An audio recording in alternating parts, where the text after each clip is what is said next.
ಶ್ರೀ ಗುರುಭ್ಯೋ ನಮಃ. ಹರಿ ಓಂ.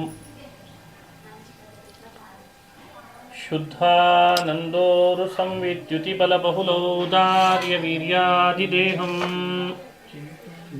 ಚಿಂತಾ ಸಂತಾಪಲೇಪೋದ್ಭವಮೃತಿಮುಖರಾಶೇಷದೋಷಾತಿದೂರಂ ಸದ್ಭಿರ್ವೈರಾಗ್ಯಭಕ್ತಿಶ್ರುತಿಮತಿನಿಯತಧ್ಯಾನಜಜ್ಞಾನಯೋಗಾತ್ ಗಮ್ಯಂ ವಂದೇ ಮುಕುಂದಾಭಿಧಮಮಲಮಲಂ ಬ್ರಹ್ಮವೇದಾಂತವೇದ್ಯಂ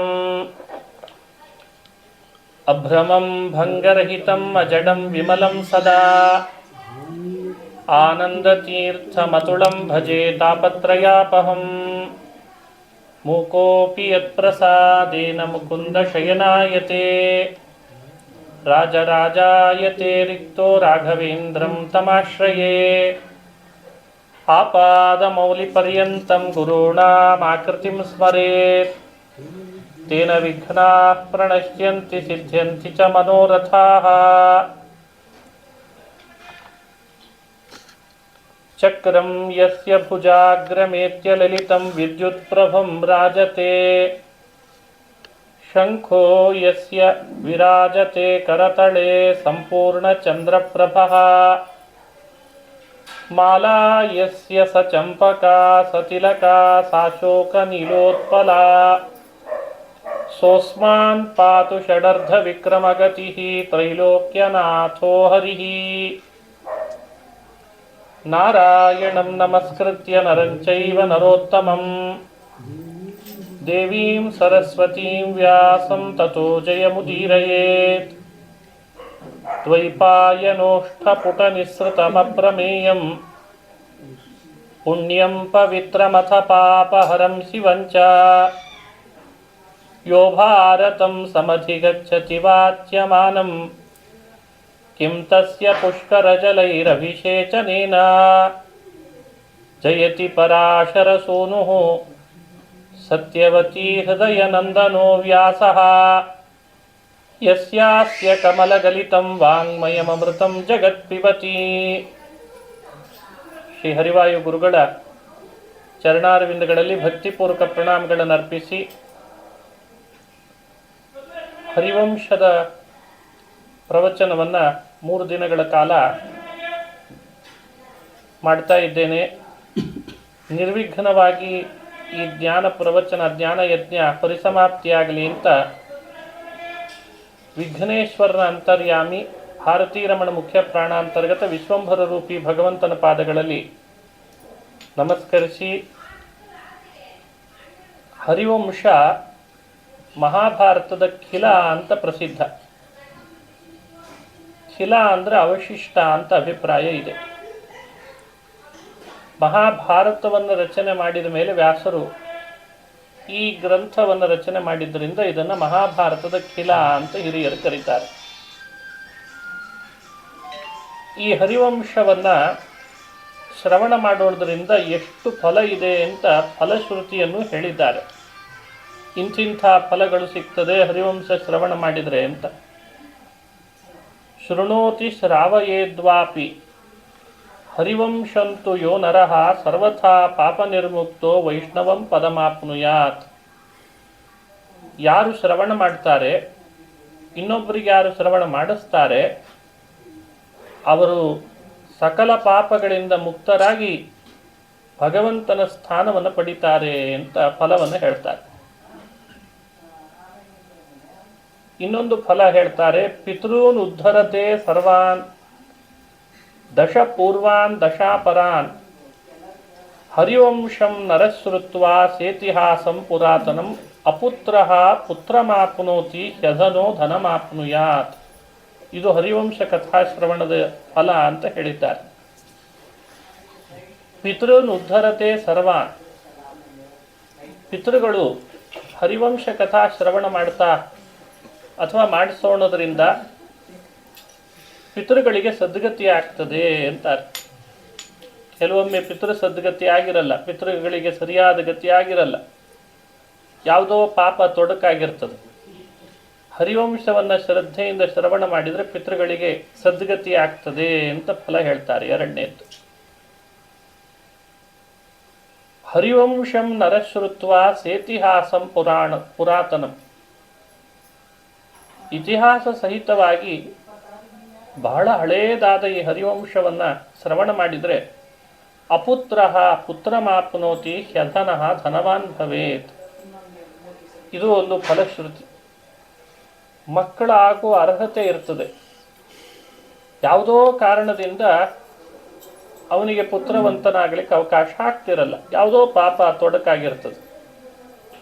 ಹರಿವಂಶ ಕಥಾಶ್ರವಣ ಮಾಡಿದರೆ ಆ ತೊಡಕು ದೂರ ಆಗಿ ಅಪುತ್ರ ಪುತ್ರಮಾಪ್ನೋತಿ, ಅವನಿಗಿದ್ದ ದುರಿತ ದೂರ ಆಗಿ ಅವನಿಗೆ ಪುತ್ರ ಭಾಗ್ಯ ಉಂಟಾಗ್ತದೆ ಹರಿವಂಶ ಕಥಾಶ್ರವಣ ಮಾಡಿದರೆ. ಹ್ಯಧನಃ ಧನಮಾಪ್ನುಯಾತ್, ಬರೀ ಪುತ್ರ ಭಾಗ್ಯ ಅಲ್ಲ, ಧನಮಾಪ್ನುಯಾತ್, ಬೇಕಾದಷ್ಟು ಸಂಪತ್ತನ್ನು ಕೂಡ ಹರಿವಂಶದಿಂದ ನಾವು ಪಡೀಲಿಕ್ಕೆ ಬರ್ತದೆ ಅಂತ ಫಲವನ್ನು ಹೇಳ್ತಾರೆ. ಇದನ್ನು ಅರ್ಥವಾದ ಅಂತ ಕರೀತಾರೆ ಹಿರಿಯರು. ಇಂಥಿಂಥ ಶ್ಲೋಕಗಳನ್ನು ಇಂಥಿಂಥ ಸ್ತೋತ್ರಗಳನ್ನು ಪಠಣ ಮಾಡೋದರಿಂದ ಇಂಥಿಂಥ ಫಲ ಬರ್ತದೆ ಅಂತ ಎಲ್ಲ ಸ್ತೋತ್ರಗಳಲ್ಲೂ ಇರ್ತದೆ. ಅದಕ್ಕೆ ಅದನ್ನು ಅರ್ಥವಾದ ಅಂತ ಕರೀತಾರೆ. ಮನುಷ್ಯರಿಗೆ ಪ್ರವೃತ್ತಿಗೆ ಅನುಕೂಲ ಆಗಲಿ ಅಂತ ವ್ಯಾಸರು ಇದನ್ನು ಸೇರಿಸ್ತಾರೆ. ಶ್ರೋತೃಗಳು ಅಧ್ಯಯನಶೀಲರು ಪ್ರವೃತ್ತರಾಗಬೇಕಾದ್ರೆ ಅವರಿಗೆ ಇಂಥಿಂಥ ಫಲ ಬರಬೇಕು ಅಂತ ಅಪೇಕ್ಷೆ ಇರ್ತದೆ. ಆ ಫಲ ಇದು ನೀಡುತ್ತದೆ ಎಂದಾಗ ಅದರೊಳಗೆ ಪ್ರವೃತ್ತಿ ಮಾಡೇ ಮಾಡ್ತಾರೆ. ಆ ಉದ್ದೇಶದಿಂದ ಇಂಥ ಅರ್ಥವಾದದ ವಚನಗಳು ಸಾರ್ಥಕ ಅಂತ ಭಾವಿಸಬೇಕು. 100 ಅಶ್ವಮೇಧ ಯಾಗ, ಶತಾಶ್ವಮೇಧಸ್ಯ ಯದತ್ರ ಪುಣ್ಯಂ ಚತುಸ್ಸಹಸ್ರಸ್ಯ ಶತಕ್ರತೋಶ್ಚ ಭವೇದನಂತಂ ಹರಿವಂಶನಾದಾತ್. ಯಾರ ಮನೆಯಲ್ಲಿ ಹರಿವಂಶವನ್ನು ಚೆನ್ನಾಗಿ ಹೇಳ್ತಾರೆ, ಶತಾಶ್ವಮೇಧಸ್ಯ ಯದತ್ರ ಪುಣ್ಯಂ, 100 ಅಶ್ವಮೇಧ ಯಾಗ ಮಾಡಿದ್ರಿಂದ ಏನು ಪುಣ್ಯ ಲಭಿಸ್ತದೋ ಅದಕ್ಕಿಂತಲೂ ಹೆಚ್ಚು ಪುಣ್ಯವನ್ನು ವೇದವ್ಯಾಸರು ತಮ್ಮ ಹರಿವಂಶ ಕಥಾಶ್ರವಣ ಮಾಡಿದರೆ ಬರ್ತದೆ ಅಂತ ಹೇಳ್ತಾರೆ. 1 ಅಶ್ವಮೇಧ ಯಾಗ ಮಾಡೋದೇ ಕಠಿಣ, ಇನ್ನು ಅದರಿಂದ ಬರೋ ಪುಣ್ಯ ಸಂಪಾದನೆ ಇನ್ನೂ ಕಠಿಣ. 100 ಅಶ್ವಮೇಧ ಯಾಗಕ್ಕಿಂತಲೂ ಹೆಚ್ಚು ಪುಣ್ಯ ಹರಿವಂಶನಾದದಿಂದ ಬರ್ತದೆ ಅಂತಂದರೆ ಎಷ್ಟು ಪುಣ್ಯ ಲಭಿಸ್ಲಿಕ್ಕಿಲ್ಲ. ಅದಕ್ಕಿಂತ ಹೆಚ್ಚು ಪುಣ್ಯವನ್ನೇ ಕೊಡ್ತಾರೆ. ಶತಕ್ರತು ಅಂತ ಒಂದು ತೀರ್ಥ ಹೇಳ್ತಾರೆ. ನೈಮಿಷಾರಣ್ಯ ಬಹಳ ಪ್ರಸಿದ್ಧವಾದ ಒಂದು ಅರಣ್ಯ. ಅಲ್ಲಿ ವಾಸ ಮಾಡಿದರೆ ಹೆಚ್ಚು ಪುಣ್ಯ ಇದೆ ಅಂತ ಒಂದು ಪುಣ್ಯದ ಮಾತು ಬರ್ತದೆ. ಹಾಗೆ ಶತಕ್ರತು ಅಂತ ಒಂದು ತೀರ್ಥ ಹೇಳಿದ್ದಾರೆ. ಆ ತೀರ್ಥ ಸ್ನಾನದಿಂದಲೂ ಬಹಳ ಪುಣ್ಯ ಇದೆ ಅಂತ ಹೇಳ್ತಾರೆ. ಅವೆಲ್ಲ ಮಾಡೋದಕ್ಕಿಂತಲೂ ಮಿಗಿಲಾದ ಪುಣ್ಯ ಹರಿವಂಶ ಕಥಾಶ್ರವಣದಿಂದ ಬರ್ತದೆ ಅಂತ ಮಾತಿನಲ್ಲಿ ತಿಳಿಸ್ತಾ ಇದ್ದಾರೆ.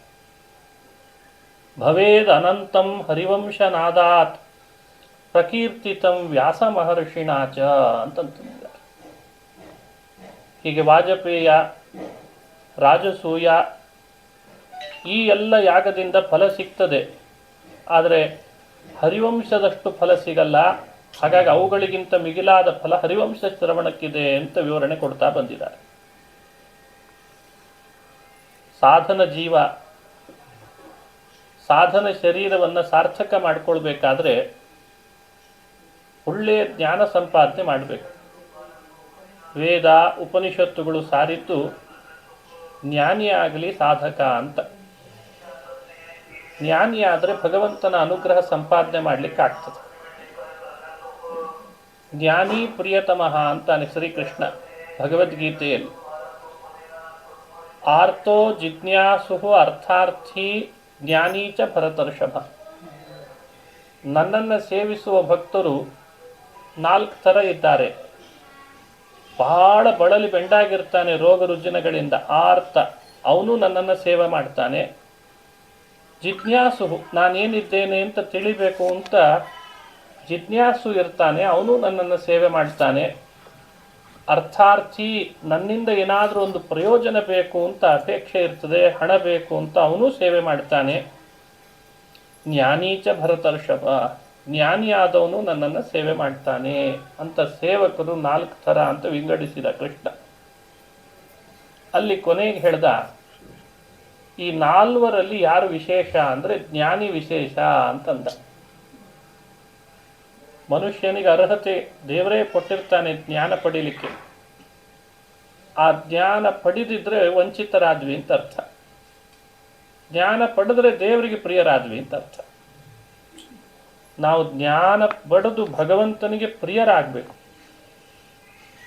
ಈ ಅಭಿಪ್ರಾಯದಿಂದ ವೇದವ್ಯಾಸರು ದ್ವಾಪರದ ಅಂತ್ಯದಲ್ಲಿ ಎಲ್ಲ ಭಗವದ್ಭಕ್ತರ ಸಜ್ಜನರ ಉದ್ದೇಶ ಇಟ್ಟುಕೊಂಡೇ ಮಹಾಭಾರತವನ್ನು, ಪುರಾಣಗಳನ್ನು, ವೇದಗಳ ವಿಭಾಗವನ್ನೆಲ್ಲ ಮಾಡಿಕೊಟ್ರಂತೆ. ಅದರ ಉದ್ದೇಶ ಅದೇ ಇತ್ತು, ಬೇರೆ ಏನು ಉದ್ದೇಶ ಅಲ್ಲ. ಮಹಾಭಾರತ ರಚನೆ ಮಾಡಿದ ಉದ್ದೇಶ ಏನು? ಸ್ತ್ರೀ ಶೂದ್ರ ಬ್ರಹ್ಮಬಂಧೂನಾಂ ತ್ರೈನ ಶ್ರುತಿ ಗೋಚರ. ಬಹಳ ಜನರಿಗೆ ವೇದಗಳನ್ನೇ ಅಧ್ಯಯನ ಮಾಡಿ ಭಗವಂತನ ಗುಣ ಚಿಂತನೆ ಮಾಡಲಿಕ್ಕೆ ಅವಕಾಶ ಆಗಲ್ಲ, ಅಷ್ಟು ಬುದ್ಧಿಶಕ್ತಿ ಇರಲ್ಲ. ಆದರೆ ಭಗವಂತನ ಗುಣ ತಿಳಿಬೇಕು, ಜ್ಞಾನಿಯಾಗಬೇಕು, ಅವನಿಗೆ ಪ್ರಿಯರಾಗಬೇಕು ಅಂತ ಅಪೇಕ್ಷೆ ಇರ್ತದೆ. ಆದರೆ ಆ ಅರ್ಹತೆ ಇರಲ್ಲ. ವೇದಾಧ್ಯಯನ ಮಾಡಿ ಅವುಗಳ ಸ್ವರ ತಿಳ್ಕೊಂಡು ಅಲ್ಲಿರುವ ಪದಗಳ ಅರ್ಥ ಮಾಡಿಕೊಂಡು ಬಹಳ ಕಠಿಣ. ಇದನ್ನು ನೋಡಿಯೇ ವೇದವ್ಯಾಸರು ಕರುಣಾಶಾಲಿಗಳು.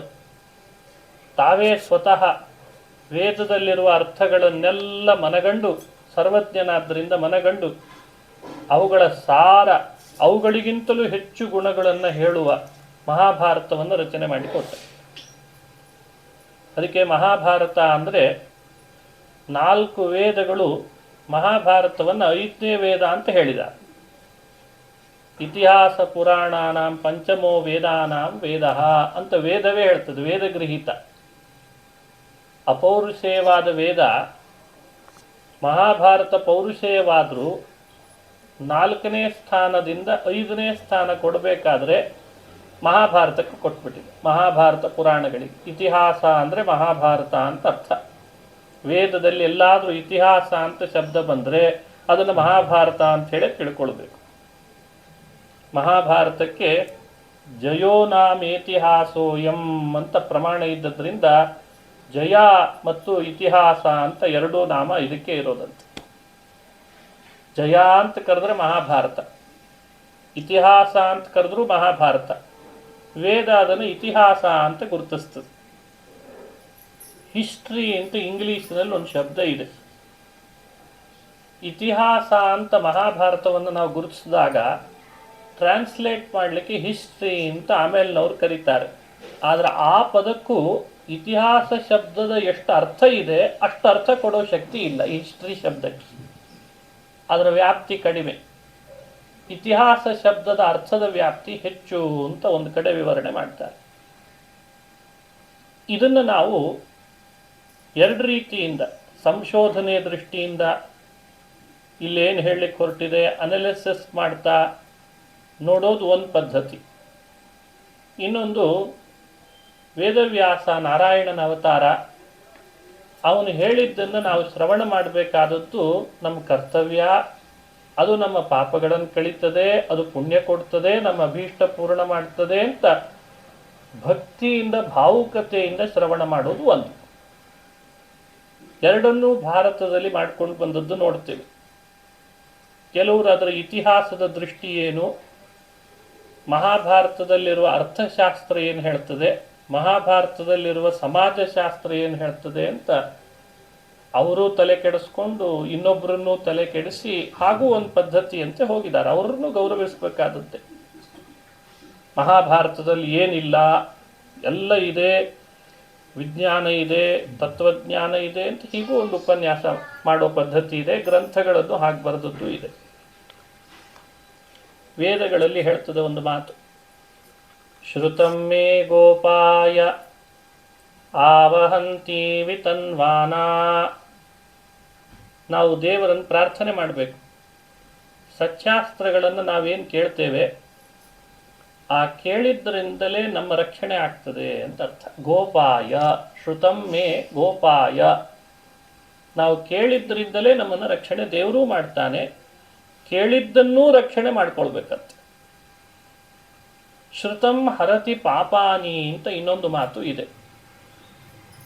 ಸಚ್ಚಾಸ್ತ್ರಗಳನ್ನು ಮೇಲಿಂದ ಮೇಲೆ ಶ್ರವಣ ಮಾಡ್ತಿದ್ರೆ ಪಾಪಗಳು ನಮ್ಮ ಹತ್ರ ಬರದಂತೆ ಆಗ್ತಾವಂತೆ. ಪಾಪಗಳಿಗೇನೋ ಸಿಟ್ಟು ಜಾಸ್ತಿ. ಸಿಟ್ಟು ಅಂದ್ರೂ ಪಾಪನೇ ಅಲ್ವೇ? ಯಾರನ್ನು ಕಂಡ್ರೆ ಅಂದರೆ ಈ ಸಚ್ಚಾಸ್ತ್ರಗಳನ್ನು ಕಂಡ್ರೆ ಸಿಟ್ಟಂತ ಅವಕ್ಕೆ. ಆಂಟಿವೈರಸ್ ಅಂತ ಮೊಬೈಲ್ನಲ್ಲಿ ಇರ್ತದಲ್ಲ ಹಾಗೆ. ಇವನು ಯಾಕಾದ್ರೂ ಹೋಗಿ ಸಚ್ಚಾಸ್ತ್ರ ಕೇಳಿ ಕೂಡ್ತಾನೋ, ನಾನು ಇವನನ್ನು ಬಿಟ್ಟು ಹೊರಗೆ ಹೋಗ್ಬೇಕಾಗ್ತದಲ್ಲ ಅಂತ ಪಾಪಗಳಿಗೆ ಸಿಟ್ಟು ಬರ್ತಿರ್ತದಂತೆ. ಅವುಗಳ ವೈರುಧ್ಯವನ್ನು ಅರ್ಥೈಸಿಕೊಂಡ ಸುಜೀವಿ ಶಾಸ್ತ್ರಗಳನ್ನು ಗಟ್ಟಿ ಇಟ್ಕೊಂಡ ಅಂದರೆ ಪಾಪಗಳ ಶತ್ರುಗಳು ತಾನಾಗೆ ಓಡಿ ಹೋಗ್ತಾವೆ. ಅದಕ್ಕೆ ಶ್ರುತಂ ಹರತಿ ಪಾಪಾನಿ ಅನ್ನೋ ಮಾತು ಸಾರ್ಥಕ ಅನ್ವರ್ಥಕ. ಹಾಗಾಗಿ ಹರಿವಂಶ ಕಥಾ ಶ್ರವಣ ಮಾಡೋಣದ್ರಿಂದ ಪಾಪ ಪರಿಹಾರ ಆಗಿ ಪ್ರಾಯಶ್ಚಿತ್ತ ರೂಪದಿಂದ ನಮ್ಮೆಲ್ಲ ಅಡೆತಡೆಗಳು, ಮುಂದೆ ನಾವು ಸಾಗಬೇಕಾದ ಬದುಕು ಕಟ್ಟಿಕೊಳ್ಬೇಕಾದ ದಾರಿಯಲ್ಲಿ ಏನೆಲ್ಲ ಬರ್ತಾವೆ ಅವುಗಳೆಲ್ಲ ಈ ಶ್ರವಣದಿಂದ ಪರಿಹಾರ ಆಗ್ತವೆ. ಇದಕ್ಕೆ ಮಿರಾಕಲ್ ಅಂತ ಹೇಳ್ಬೋದು. ಹಿಂದಿನವರೆಲ್ಲ ತಮ್ಮ ಬದುಕಿನಲ್ಲಿ ನಮಗಿಂತ ಹೆಚ್ಚು ಸಮಸ್ಯೆಗಳನ್ನು ಅನುಭವಿಸಿದ್ದಾರೆ, ಆದರೆ ಫೇಸ್ ಚೆನ್ನಾಗಿ ಮಾಡಿದ್ದಾರೆ. ಕೆಲವರಿಗೆ ಫೇಸ್ ಮಾಡ್ಲಿಕ್ಕೆ ಹೋದಾಗ ಆಗದೇ ಇರಬಹುದು, ಆದರೆ ತುಂಬ ಜನ ಫೇಸ್ ಚೆನ್ನಾಗಿ ಮಾಡಿದ್ರು. ಆ ಫೇಸ್ ಮಾಡುವಾಗ ಯಾವುದನ್ನು ಬಲವಾಗಿಟ್ಟುಕೊಂಡ್ರು ಅಂದರೆ ಮಹಾಭಾರತ, ರಾಮಾಯಣ, ಹರಿವಂಶ, ಭಾಗವತಾದಿ ಪುರಾಣಗಳು, ಅವುಗಳನ್ನೇ ಆಯುಧ ಮಾಡಿಕೊಂಡು ಅವುಗಳನ್ನು ಫೇಸ್ ಮಾಡ್ತಾ ಬಂದರು. ಯಾರಿಗೆ ಇವುಗಳ ತಿಳುವಳಿಕೆ ಬರ್ತದೆ ಬದುಕಿನಲ್ಲಿ ಎಲ್ಲವನ್ನೂ ಫೇಸ್ ಮಾಡ್ತಾನೆ. ಸಮಸ್ಯೆ ಬರದೇ ಇರೋಂಗೆ ಮಾಡೋದು ದೊಡ್ಡಷ್ಟಕ್ಕೆ ಅಲ್ಲಂತೆ, ಬಂದದ್ದನ್ನು ಫೇಸ್ ಹೇಗೆ ಮಾಡ್ತೇವೆ ಅನ್ನೋದು ದೊಡ್ಡದು. ಕೆಲವರು ಅಂತಿರ್ತಾರೆ ದೇವರು ನಮಗೆ ಸಮಸ್ಯೆನೇ ಬರದೇ ಇರೋ ಹಂಗೆ ಮಾಡಬೇಕು ಅಂತ. ಯಾವುದು ಸರಿ ಅಂತ? ಭಗವಂತನ ಬಳಿಗೆ ಸಮಸ್ಯೆ ಕೊಡಬೇಡ ಅಂತ ಕೇಳೋದು ಸರಿನೋ, ಕೊಟ್ಟು ಸಮಸ್ಯೆಯನ್ನ ಫೇಸ್ ಮಾಡ್ಲಿಕ್ಕೆ ಶಕ್ತಿ ಕೊಡು ಅಂತ ಕೇಳೋದು ಸರಿನೋ ಅಂತ ಚರ್ಚೆ. ಇತಿಹಾಸ ಪುರಾಣಗಳನ್ನು ಸಂಶೋಧನೆ ಮಾಡಿದರೆ ನಮಗೆ ಬಂದ ಉತ್ತರ ಕೊಡಬೇಡ ಅಂತ ಕೇಳೋದು ತಪ್ಪಂತೆ. ಕೊಟ್ಟಿದ್ರು ನಂದೇ ದುರಿತಗಳಿಗೆ ಅನುಗುಣ ಕೊಟ್ಟಿರ್ತಿ, ಫೇಸ್ ಮಾಡ್ಲಿಕ್ಕೆ ಒಂದು ಶಕ್ತಿ ಕೊಡು ಅಂತ ಕೇಳಿದ್ರೆ ತಪ್ಪಲ್ಲ ಅಂತ. ಇದೇ ವ್ಯತ್ಯಾಸ. ಅಲ್ಪರಾದವರಿಗೆ, ತಿಳುವಳಿಕೆ ಇಲ್ಲದೆ ಇರೋರಿಗೆ ದೇವರನ್ನ ದೂರ್ಲಿಕ್ಕೆ ಇದೊಂದು ಅವಕಾಶ ಆಗ್ತದೆ. ಎಲ್ಲ ಪರಿಹಾರ ಮಾಡೋ ನಿನಗೆ ನನ್ನ ಸಮಸ್ಯೆ ಪರಿಹಾರ ಮಾಡ್ಲಿಕ್ಕೆ ಆಗಲ್ಲೇನೋ ಅಂತ ದೂರ್ಲಿಕ್ಕೆ ಕಾರಣ ಆಗ್ತದೆ. ಜ್ಞಾನಿಗಳಾದವರು ಇದೇ ದೃಷ್ಟಿಯನ್ನ ಏನೇನೋ ಜನ್ಮ ಜನ್ಮಗಳಲ್ಲಿ ಕೊಟ್ಟು ಪರಿಹಾರ ಮಾಡಿಸಿದ್ಯಂತೆ, ಇದನ್ನೇನು ಪರಿಹಾರ ಮಾಡಿಸಲ್ವೇ ಅಂತ ದೇವರನ್ನ ಸ್ತೋತ್ರ ಮಾಡ್ಲಿಕ್ಕೆ ಕಾರಣ ಆಗ್ತದೆ. ಇದು ಭಗವಂತನನ್ನು ಆಲೋಚಿಸಬೇಕಾದ ಪದ್ಧತಿ. ಅಜ್ಞರು ದೇವರನ್ನು ಹೇಗೆ ಆಲೋಚಿಸ್ತಾರೆ, ಜ್ಞಾನಿಗಳು ಭಗವಂತನನ್ನು ಹೇಗೆ ಆಲೋಚಿಸ್ತಾರೆ, ಇದರ ದೃಷ್ಟಿ ಇಟ್ಟುಕೊಂಡು ನಾವು ಇವರಿಬ್ಬರಲ್ಲಿ ಯಾವುದಾದ್ರೂ ಒಂದು ಆಗಬೇಕು. ಅಜ್ಞರಾಗಿ ಭಗವಂತನ ಕರ್ತೃತ್ವವನ್ನು ನಿಂದಿಸಿ ನಿಂದಿಸಿ ನಾವು ನಿಂದನೆಗೊಳಗಾಗಬೇಕೋ, ಸುಜ್ಞರಾಗಿ ಭಗವಂತನ ಕರ್ತೃತ್ವವನ್ನು ಪೂಜಿಸಿ ಗೌರವಿಸಿ ನಾವು ಅವನಿಗೆ ಬೇಕಾದವರಾಗಬೇಕು ಅನ್ನೋದು ನಮಗೆ ಬಿಟ್ಟದ್ದು. ಇದೇ ವಿವೇಚನಾಶೀಲತೆ ಅಂತ ಹಿರಿಯರು ಹೇಳ್ಕೊಟ್ರು. ಈ ವಿವೇಚನ ದೇವರು ನಮಗೆ ಕೊಟ್ಟಿದ್ದಾನೆ, ಪ್ರಾಣಿಗಳಿಗೆ ಇದನ್ನಿಟ್ಟಿಲ್ಲ. ಈ ನಿಟ್ಟಿನಲ್ಲಿ ಹರಿವಂಶದಂತಹ ಬಹಳ ವಿಸ್ತೃತವಾದ ಇತಿಹಾಸ ಹಾಗೂ ಪುರಾಣ ಅಂತ ಹೇಳು ಕರೆಸ್ಕೊಳ್ಳುವಂಥ ಇದನ್ನು 3 ದಿನಗಳಲ್ಲಿ ಯಥಾಮತಿಯಾಗಿ ಹೇಳೋ ಪ್ರಯತ್ನ ಮಾಡ್ತೇನೆ. ವೇದವ್ಯಾಸರು ತಮ್ಮ ಮುಖದಿಂದ ಜಗತ್ತಿಗೆ ಏನೆಲ್ಲ ಹರಿಸಿದ್ದಾರೆ ಅದು ವಾಂಗ್ಮಯವಾದ ಅಮೃತ ಅಂತ ಹೇಳ್ತಾರೆ. ವಾಂಗ್ಮಯಂ ಅಮೃತಂ ಜಗತ್ ಪಿಬತಿ ಅಂತ ಒಂದು ಮಾತು. ಇವತ್ತು ಸಜ್ಜನರಿಗೆ ಏನಾದರೂ ಯಾವುದಾದ್ರೂ ಬಗ್ಗೆ ತಿಳುವಳಿಕೆ ಬಂದಿದೆ ಅಂದರೆ ಅದೆಲ್ಲ ವ್ಯಾಸರ ವಾಂಗ್ಮಯದ ಅಮೃತ ಅಂತೆ. ಅಮೃತ ಅಂತ ಯಾಕೆ ಕರೀತಾರೆ ಅಂದರೆ 2 ಅರ್ಥದಲ್ಲಿ. ಆ ವ್ಯಾಸರು ನಮಗೆ ಕೊಡೋ ಕಂಟೆಂಟ್ ಏನಿದೆ ಅದು ಸಾರ್ವಕಾಲಿಕ ಸತ್ಯ, ಅದಕ್ಕೆ ನಾಶ ಇಲ್ಲ. ಮೃತ ಅಂದರೆ ನಾಶ ಇದೆ ಅಂತ ಅರ್ಥ. ಹಲವು ವಿಜ್ಞಾನಿಗಳಾದರು, ಹಲವು ಸಂಶೋಧಕರಾದರೂ ಇನ್ನೂ ಮುಂದಾಗ್ತಾರೆ. ಅವರಿಗೆ ಒಂದೆಲ್ಲೋ ಒಂದು ಕಡೆ ಅನ್ನಿಸ್ತದೆ ನಾವು ಮಾಡಿಕೊಂಡ ಸಂಶೋಧನೆನೇ ಪೂರ್ಣ ಅಲ್ಲ, ಮುಂದಿದು ಬದಲಾಗ್ಬೋದು ಅಂತ. ವ್ಯಾಸರ ವಿಷಯದಲ್ಲಿ ಇದು ವಿರುದ್ಧ. ನಾನು ಹೇಳಿದ ವಿಷಯ ಏನಿದೆ, ನೀನು ತಿಳ್ಕೊಳ್ಳೋದ್ರೊಳಗೆ ಬೇಕಂದ್ರೆ ಒಪಿನಿಯನ್ ಡಿಫ್ರೆನ್ಸ್ ಬರ್ಬೋದು, ಬಟ್ ನಾನು ಹೇಳಿದ ಮಾತ್ರ ಅಮೃತ ಅಂತ ಅರ್ಥ. ಇದು ವ್ಯಾಸರು ಜಗತ್ತಿಗೆ ಕೊಟ್ಟೋ ವಾಂಗ್ಮಯ ಅಮೃತ ಯಾಕಾಯಿತು ಅನ್ನೋದನ್ನು ಅನುಸಂಧಾನ ಮಾಡಬೇಕು. ನಾವು ಉಪನ್ಯಾಸಗಳನ್ನು ಮಾಡ್ಬೋದು, ಟಿ ವಿ ಸೀರಿಯಲ್ಗಳಲ್ಲಿ ಒಂದೇನೋ ಕಂಟೆಂಟನ್ನು ಜಗತ್ತಿಗೆ ತೋರಿಸಿಸ್ಬೋದು, ಅಥವಾ ವೃತ್ತಪತ್ರಿಕೆಗಳಲ್ಲಿ ಒಂದು ವಿಷಯವನ್ನು ಮಂಡಿಸ್ಬೋದು. ಆದರೆ ಎಲ್ಲೋ ಒಂದು ಕಡೆಯಿಂದ ಯಾರಾದರೂ ಮತ್ತೆ ನಮ್ಮನ್ನು ಕ್ವಶ್ಚನ್ ಹಾಕಿದರೆ ಬಹುಶಃ ನೀನು ಹೇಳಿದ್ದು ಇರ್ಬೋದೇನೋ ಅಂತ ನಾವು ಅದನ್ನು ಹಿಂದೇಟ್ ಹಾಕಿ ತಕ್ಕೊಂಡು ಬಿಡ್ತೀವಿ. ನಂದೂ ಇಲ್ಲದೆ ಇರ್ಬೋದು, ನಿಂದೂ ಇರ್ಬೋದೇನೋ, ಒಳಗಡೆ ದಾರ್ಢ್ಯ ಇಲ್ಲ. ಅನೇಕ ವಿಷಯಗಳಲ್ಲಿ ಹೀಗಾಗ್ತದೆ, ಮುಂದೂ ಆಗ್ತದೆ, ಈಗಲೂ ಆಗ್ತಾನೂ ಇದೆ. ಅದು ನೀವು ಪತ್ರಿಕೆಗಳನ್ನು ನೋಡ್ತಿರ್ತೀರಿ, ಸೋಷಿಯಲ್ ಮೀಡಿಯಾಗಳನ್ನು ನೋಡ್ತಿರ್ತೀರಿ, ಇದ್ರ ಬಗ್ಗೆ ಸಾಕಷ್ಟು ವಿಷಯ. ಇಲ್ಲೇನೋ ಸತ್ಯ ಇದೆ ಅಂತ ಹುಡುಕ್ಲಿಕ್ಕೆ ಹೋಗ್ತೇವೆ. ನಾವು ಹುಡುಕಿದ್ದೇ ಸತ್ಯ ಅಂತ ಒಮ್ಮೆ ಅನ್ಕೊಳ್ತೇವೆ. ಸ್ವಲ್ಪ ದಿವಸ ಕಳೆದ ಮೇಲೆ ನಾನು ಇಷ್ಟು ದಿನ ತಿಳಿದದ್ದು ಯಾಕೋ ಸತ್ಯ ಆಗಲಿಲ್ಲ ಅಂತ ನಮ್ಮ ನಿರ್ಧಾರ ಬದಲಾಯಿಸ್ತೇವೆ. ಅದಕ್ಕೆ ನಮ್ದೆಲ್ಲ ವಿಷಯಗಳು ಅಮೃತವಾಗಲಿಲ್ಲ. ವೇದವ್ಯಾಸರ ಮುಖನಿಸೃತವಾದದ್ದು ಮಾತ್ರ ವಾಂಗ್ಮಯಂ ಅಮೃತಂ ಜಗತ್ಪಿಬತಿ ಅಂದರೆ ಇಷ್ಟರ್ಥ. ಅದು ಅಮೃತದಂಥ ಮಾತು, ಅದು ಸಿಹಿ ಇದೆ, ಅದಕ್ಕೂ ಅಮೃತ. ಸಿಹಿ ಅಂದರೆ ಮನುಷ್ಯನ ಮನಸ್ಸಿಗೆ ಹಿತವಾಗಿದೆ ಅಂತ ಅಭಿಪ್ರಾಯ. ಅಮೃತ ಪಾನ ಮಾಡಿದವನು ಅಜರಾಮರನಾಗ್ತಾನೆ. ವೇದವ್ಯಾಸರ ಅಮೃತವನ್ನು ಪಾನ ಮಾಡಿದರೆ ಶಾಶ್ವತ ವಿಷ್ಣು ಲೋಕ ಪಡಿತಾನಾದ್ದರಿಂದ ಅವನು ಅಜರಾಮರನಾಗ್ತಾನೆ ಎನ್ನುವ ಅರ್ಥದಲ್ಲಿ ಅದನ್ನು ಅನುಸಂಧಾನ ಮಾಡ್ತಾರೆ. ದ್ವೈಪಾಯನೋಷ್ಠಪುಟ ನಿಸ್ಸೃತಮಪ್ರಮೇಯಂ ಪುಣ್ಯಂ ಪವಿತ್ರಮಥ ಪಾಪಹರಂ ಶಿವಂಚ ಯೋ ಭಾರತಂ ಸಮಧಿಗಚ್ಚತಿ ವಾಚ್ಯಮಾನಂ ಕಿಂ ತಸ್ಯ ಪುಷ್ಕರ ಜಲೈಃ ಅಭಿಷೇಚನೇನ. ಇದು ಹರಿವಂಶದ ಪ್ರಾರಂಭದಲ್ಲಿ ಬರುವ ಮಾತುಗಳಲ್ಲಿ ಒಂದು. ಪುಷ್ಕರ ಅಂತ ಒಂದು ಕ್ಷೇತ್ರ ಇದೆ, ಇನ್ನೂ ಸಾಕಷ್ಟು ತೀರ್ಥಗಳಿವೆ, ಕ್ಷೇತ್ರಗಳಿವೆ. ಅವನ್ನೆಲ್ಲ ಒಟ್ಟು ಸೇರಿಸಿ ಪುಷ್ಕರ ಜಲ ಅಂತ ಕರೆದಿರ್ತಾರೆ. ಭಾರತದಲ್ಲಿರುವ ತೀರ್ಥ ಕ್ಷೇತ್ರಗಳಲ್ಲಿ ನೀರನ್ನು ಸ್ನಾನ ಮಾಡೋದ್ರಿಂದ ಅತ್ಯಂತ ಪವಿತ್ರನಾಗ್ತಾನೆ. ಎಲ್ಲ ಮಿನರಲ್ಲೇ ಆದ್ರಿಂದ ಎಲ್ಲ ಕಡೆಯಲ್ಲಿ ನೀರು ಪವಿತ್ರ ಮಾಡ್ತದೆ. ದೇಹದಿಂದ ಪವಿತ್ರನಾಗ್ತಾನೆ, ಮನಸ್ಸಿನಿಂದ ಪವಿತ್ರನಾಗ್ತಾನೆ, ಪಾಪಗಳಿಂದ ದೂರನಾಗ್ತಾನೆ, ನರಕದಿಂದ ದೂರನಾಗ್ತಾನೆ. ಹೀಗೆಲ್ಲ ಫಲ ಹೇಳ್ತದೆ ಪುರಾಣಗಳಲ್ಲಿ. ತೀರ್ಥಕ್ಷೇತ್ರಗಳ ನೀರಿಗೆ ಇಂಥ ಶಕ್ತಿ ಇದೆ ಭಾರತ ತೀರ್ಥಕ್ಷೇತ್ರಗಳಲ್ಲಿ. ಅದನ್ನು ಮನಸ್ಸಿನಲ್ಲಿಟ್ಟುಕೊಂಡು ವ್ಯಾಸರಂತಾರೆ, ಏನು ಬೇಡ, ಅವುಗಳಿಗೆ ಹೋಗೋದೆಲ್ಲ ತುಂಬ ಕಷ್ಟ ಆಗ್ಬೋದು, ಶರೀರ ದಾರ್ಢ್ಯ ಇರಬೇಕು, ಮನಸ್ಸು ಸ್ಥಿರ ಇರಬೇಕು, ಖರ್ಚು ಮಾಡಲಿಕ್ಕೆ ಹಣ ತುಂಬ ಇರಬೇಕು. ಇವೆಲ್ಲ ಇದ್ದು ಮನೆಯೊಳಗೆ ಕುಟುಂಬದ ಪರಿಸ್ಥಿತಿ ಚೆನ್ನಾಗಿರಬೇಕು. ಎಲ್ಲ ಇದ್ರೆ ತೀರ್ಥ ಕ್ಷೇತ್ರ ಪರ್ಯಟನೆ ಎಲ್ಲ ಆಗ್ಬೋದು, ಸ್ನಾನ ಮಾಡ್ಬೋದು, ದರ್ಶನ ಮಾಡ್ಬೋದು. ಆದರೆ ವ್ಯಾಸರಂತಾರೆ ಅಷ್ಟ್ಯಾವುದೂ ಇಲ್ದಿದ್ರು ಬೇಡ. ಯೋ ಭಾರತಂ ಸಮಧಿಗಚ್ಚತಿ ವಾಚ್ಯಮಾನಂ. ನಾನು ರಚನೆ ಮಾಡಿಕೊಟ್ಟ ಮಹಾಭಾರತವನ್ನು ಸಮಧಿಗಚ್ಚತಿ, ಒಬ್ಬರ ಬಾಯಲ್ಲಿ ಕೇಳಿ ಚೆನ್ನಾಗಿ ತಿಳಿದ ಅಂದರೆ ಸಾಕದನ್ನು. ಅವನೇನು ಮತ್ತೆ ತೀರ್ಥಕ್ಷೇತ್ರಗಳಿಗೆ ಹೋಗಿ ನದಿ ಸ್ನಾನ ಮಾಡ್ಕೊಂಡು ಬರಬೇಕಾದ ಅವಶ್ಯಕತೆ ಉಳಿಯಲ್ಲ, ಅದನ್ನೆಲ್ಲ ನಾನೇ ಮಾಡಿಸ್ಬಿಡ್ತೇನೆ ಅಂತ. ಕಿಂ ತಸ್ಯ ಪುಷ್ಕರ ಜಲೈ ಅಭಿಷೇಚನೇನ. ಅಷ್ಟು ಶಕ್ತಿ ಮಹಾಭಾರತಕ್ಕಿದೆ. ಮಹಾಭಾರತ ಖಿಲಕ್ಕೂ ಅದೇ ಇದೆ. 18ಕ್ಕೆ ಮತ್ತೆ 3 ಪರ್ವ ಸೇರಿಸಿದರು. ಹಾಗಾಗಿ ಒಟ್ಟು ಪರ್ವಗಳ ಸಂಖ್ಯೆ ಮಹಾಭಾರತದ್ದು 21 ಆಯಿತು. ಸಂಭವ ಪರ್ವದಿಂದ ಆರಂಭ ಮಾಡಿ ಸ್ವರ್ಗಾರೋಹಣದ ತನಕ 18 ಪರ್ವಗಳು ಮಹಾಭಾರತ. ಆಶ್ಚರ್ಯ ಪರ್ವ, ಭವಿಷ್ಯ ಪರ್ವ, ಶೇಷಧರ್ಮ ಪರ್ವ ಅಂತ ಈ ಸಂಶೋಧಿತ ಪ್ರತಿಯಲ್ಲಿ ಸಿಕ್ಕಂತೆ ಈ 3 ಪರ್ವಗಳನ್ನು ಒಳಗೊಂಡು ಹರಿವಂಶ ಮತ್ತೆ 3 ಪರ್ವ ಆದ್ದರಿಂದ 21 ಅಂತ ಆಯಿತು. ಹೀಗೆ ಹರಿವಂಶದ ಬಗ್ಗೆ ಒಂದು ಸ್ಥೂಲ ಪರಿಚಯ.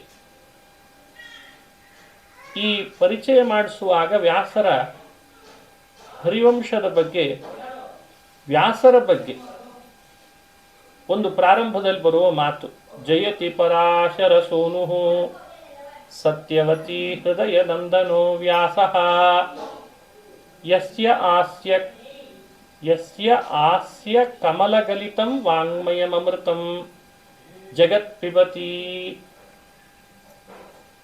ಈ ಪ್ರಪಂಚ ಸಜ್ಜನ ಜಗತ್ತು ಸತ್ಯವತಿ ಹೃದಯ ನಂದನೋ ವ್ಯಾಸ.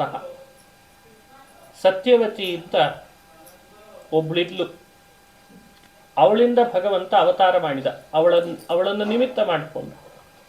ಅದಕ್ಕೆ ಸತ್ಯವತಿ ಹೃದಯ ನಂದನಃ ಅಂತ ಕರೆದರು.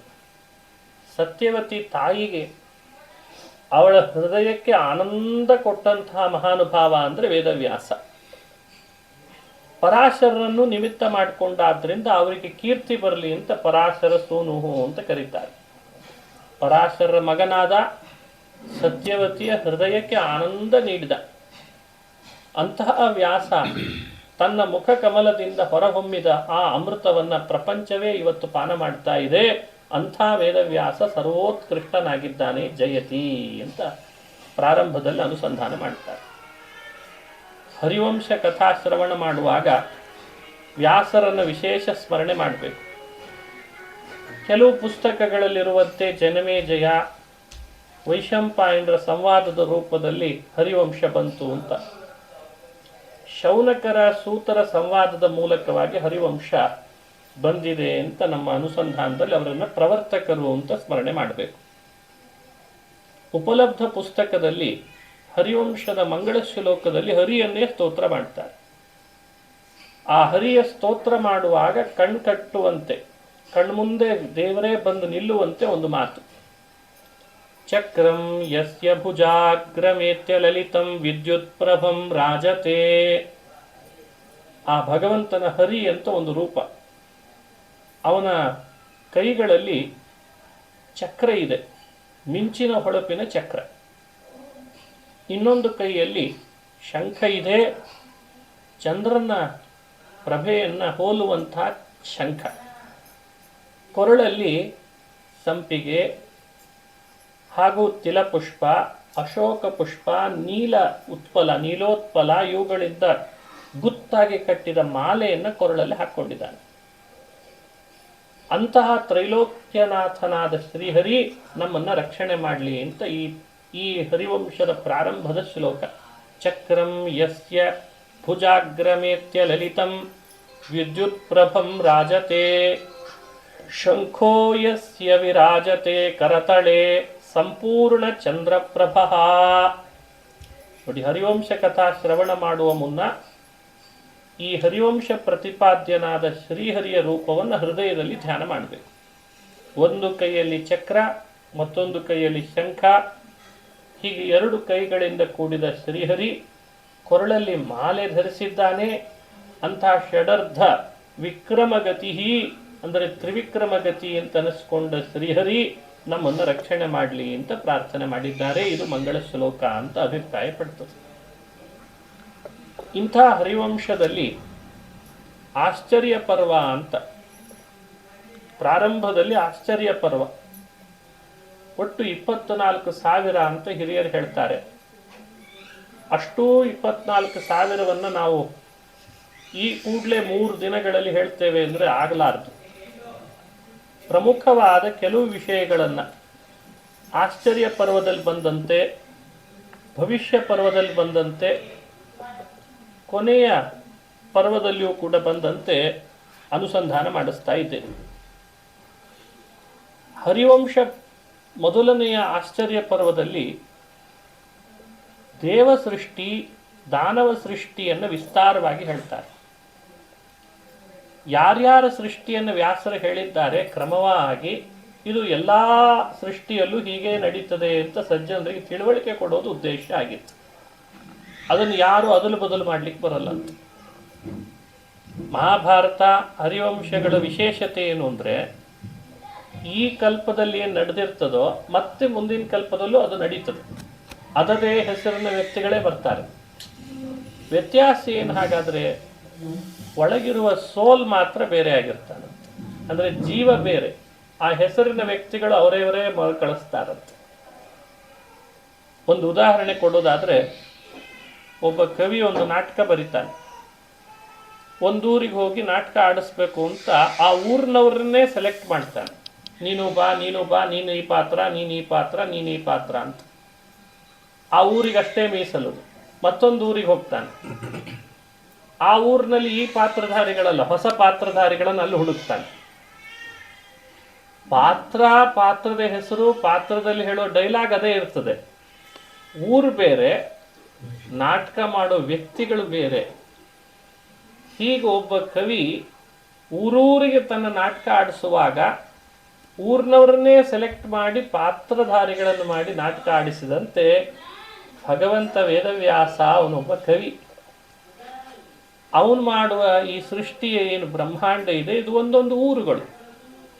ಒಂದೊಂದು ಕಲ್ಪದಲ್ಲಿ ಒಂದೊಂದು ಬ್ರಹ್ಮಾಂಡ ಸೃಷ್ಟಿ ಮಾಡಿದಾಗ ಆ ಸೃಷ್ಟಿಗೆ ಒಳಪಟ್ಟ ಜೀವರನ್ನೇ ಆ ಪಾತ್ರಧಾರಿಗಳನ್ನಾಗಿ ಮಾಡ್ತಾನೆ, ಆ ಹೆಸರಿನವರನ್ನ. ಅದು ಈ ಕಲ್ಪಕ್ಕೆ ಸೀಮಿತ. ಮುಂದಿನ ಕಲ್ಪ ಬಂದಾಗ ಈ ಜೀವರಿರಲ್ಲ, ಮತ್ತೆ ಆ ಊರಿನ ಸೃಷ್ಟಿಯಲ್ಲಿ ಯಾರೆಲ್ಲ ಬಂದಿರ್ತಾರೋ ಅವರೊಳಗೆ ಒಬ್ಬೊಬ್ಬರನ್ನ ಆ ಪಾತ್ರಕ್ಕೆ ಅಂತ ಮೀಸಲು ಮಾಡಿ ಮಾಡ್ತಾನೆ. ಇದು ಮಹಾಭಾರತ ಅಂತ ಅರ್ಥ. ಇಂಥ ಗ್ರಂಥವನ್ನು ಇನ್ಯಾರಿಗೂ ಬರೀಲಿಕ್ಕೆ ಆಗಲ್ಲ. ಇದಕ್ಕೆ ವೇದ ಆಧಾರ. ಧಾತಾ ಯಥಾ ಪೂರ್ವಮಕಲ್ಪಯತ್ ದಿವಿಂಚ ಪೃಥಿವೀಂಚಾಂತರಿಕ್ಷಮಥೋ ಸ್ವಾಹ ಧಾತಾ ಯಥಾ ಪೂರ್ವಂ ಅಕಲ್ಪಯತ್. ಹಿಂದಿನ ಕಲ್ಪದಲ್ಲಿ ಸೃಷ್ಟಿ ಏನು ಮಾಡಿದ್ನೋ ಅದನ್ನೇ ಪುನಃ ಈ ಕಲ್ಪದಲ್ಲಿಯೂ ಸೃಷ್ಟಿಗೆ ತರ್ತಾನೆ. ಇದರ ಅರ್ಥ ಬಹಳ ವಿಸ್ತಾರವಾದದ್ದು. ಅದನ್ನು ತಿಳಿಸ್ಲಿಕ್ಕೆ ಹರಿವಂಶ ಪ್ರಸ್ತಾಪ ಆಯಿತು ಅಂತ ತಿಳಿಬೇಕು. ಇಂತಿಂಥ ರಾಜರ ವಂಶ, ಇಂತಿಂಥ ದೇವತೆಗಳ ಸಂತತಿ, ಇಂತಿಂಥ ಋಷಿಗಳ ಸಂತತಿ, ರಾಜಋಷಿಗಳ ಸಂತತಿಯನ್ನು ಹೇಳ್ತದಲ್ಲ, ಅದು ಪ್ರತಿ ಕಲ್ಪದಲ್ಲೂ ಅದದೇ ಹೆಸರಿನ ರಾಜರುಗಳು ಹಾಗಾಗೇ ಮುಂದುವರೆದಿರ್ತಾರಂತೆ. ಅದು ಅಲ್ಲಿಗೆ ಸ್ಟಾಪ್ ಆಗಿರ್ತದಂತೆ. ಕ್ಷೇಮಕ ಅಂತ ಒಬ್ಬ ರಾಜ, ಕಲಿಯುಗದ ರಾಜರ ವಂಶ ಅಲ್ಲಿಗೆ ಮುಕ್ತಾಯ ಆಗ್ತದೆ ಅಂದರೆ ಈ ಕಲ್ಪ ಅಷ್ಟೇ ಅಲ್ಲ, ಮುಂದಿನ ಕಲ್ಪದಲ್ಲೂ ಇದೇ ರಾಜರ ಹೆಸರುಗಳು ಅದೇ ಕ್ಷೇಮಕನಿಗೆ ಪಟ್ಟಿ ಮುಕ್ತಾಯ ಆಗಿರಬೇಕು. ಇದು ಭಗವಂತ ಹರಿವಂಶ ರಚನೆ ಮಾಡಿಕೊಟ್ಟ, ಮಹಾಭಾರತ ರಚನೆ ಮಾಡಿಕೊಟ್ಟ ಸರ್ವಜ್ಞತ್ವದ ನಿದರ್ಶನ. ಅದು ಸರ್ವಜ್ಞತ್ವಕ್ಕೆ ಉದಾಹರಣೆಗಳಿವೆಲ್ಲ. ಹೀಗೆ ಅನುಸಂಧಾನ ಮಾಡಬೇಕು. ಹಾಗಾಗಿ ಆಶ್ಚರ್ಯ ಪರ್ವದಲ್ಲಿ ಬರುವ ಕೆಲವು ಸೃಷ್ಟಿಗಳನ್ನು ಶ್ರವಣ ಮಾಡಬೇಕು, ಕೆಲವರ ಸೃಷ್ಟಿಗಳನ್ನು ವಿಶೇಷವಾಗಿ ಮನನ ಮಾಡಬೇಕು. ಮತ್ತು ನಾರಾಯಣ ಅಂತ ನಾಮ, ಸೃಷ್ಟಿ ಪ್ರಾರಂಭ ಆದದ್ದು ನಾರಾಯಣನಿಂದ ಅನ್ಲಿಕ್ಕೆ ಆ ನಾಮವೂ ಸೂಚಕ ಅಂತ, ಆ ನಾಮವೇ ಆಧಾರ. ಯಾಕೆ ಅಂದರೆ ಆಪೋ ನಾರಾಯಿತಿ ಪ್ರೋಕ್ತ, ಈ ಶ್ಲೋಕ ಹರಿವಂಶದಲ್ಲಿ ಬಂದಿದೆ ಅಂತ ಉಲ್ಲೇಖ ಮಾಡಿದ್ದಾರೆ. ಅದು ಆಶ್ಚರ್ಯ ಪರ್ವದ್ದೇ. ನಾರ ಅಂದರೆ ನೀರು ಅಂತ ಅರ್ಥ. ಭಗವಂತ ಕಲ್ಪದ ಪ್ರಾರಂಭದಲ್ಲಿ ನೀರಿನಲ್ಲಿ ಮಲಗಿದ್ದ, ಅದಕ್ಕೆ ಅವನಿಗೆ ನಾರಾಯಣ ಅಂತ ನಾಮ ಬಂತಂತೆ. ಯಾಕೆ? ಆಪ ಅಂದರೆ ನಾರ, ಅಯನ ಅಂದರೆ ಅದನ್ನು ಆಶ್ರಯ ಮಾಡಿಕೊಂಡಿದ್ದ, ಒಂದು ಆಲದ ಎಲೆ ಮೇಲೆ ಮಲಗಿದ್ದಂತೆ.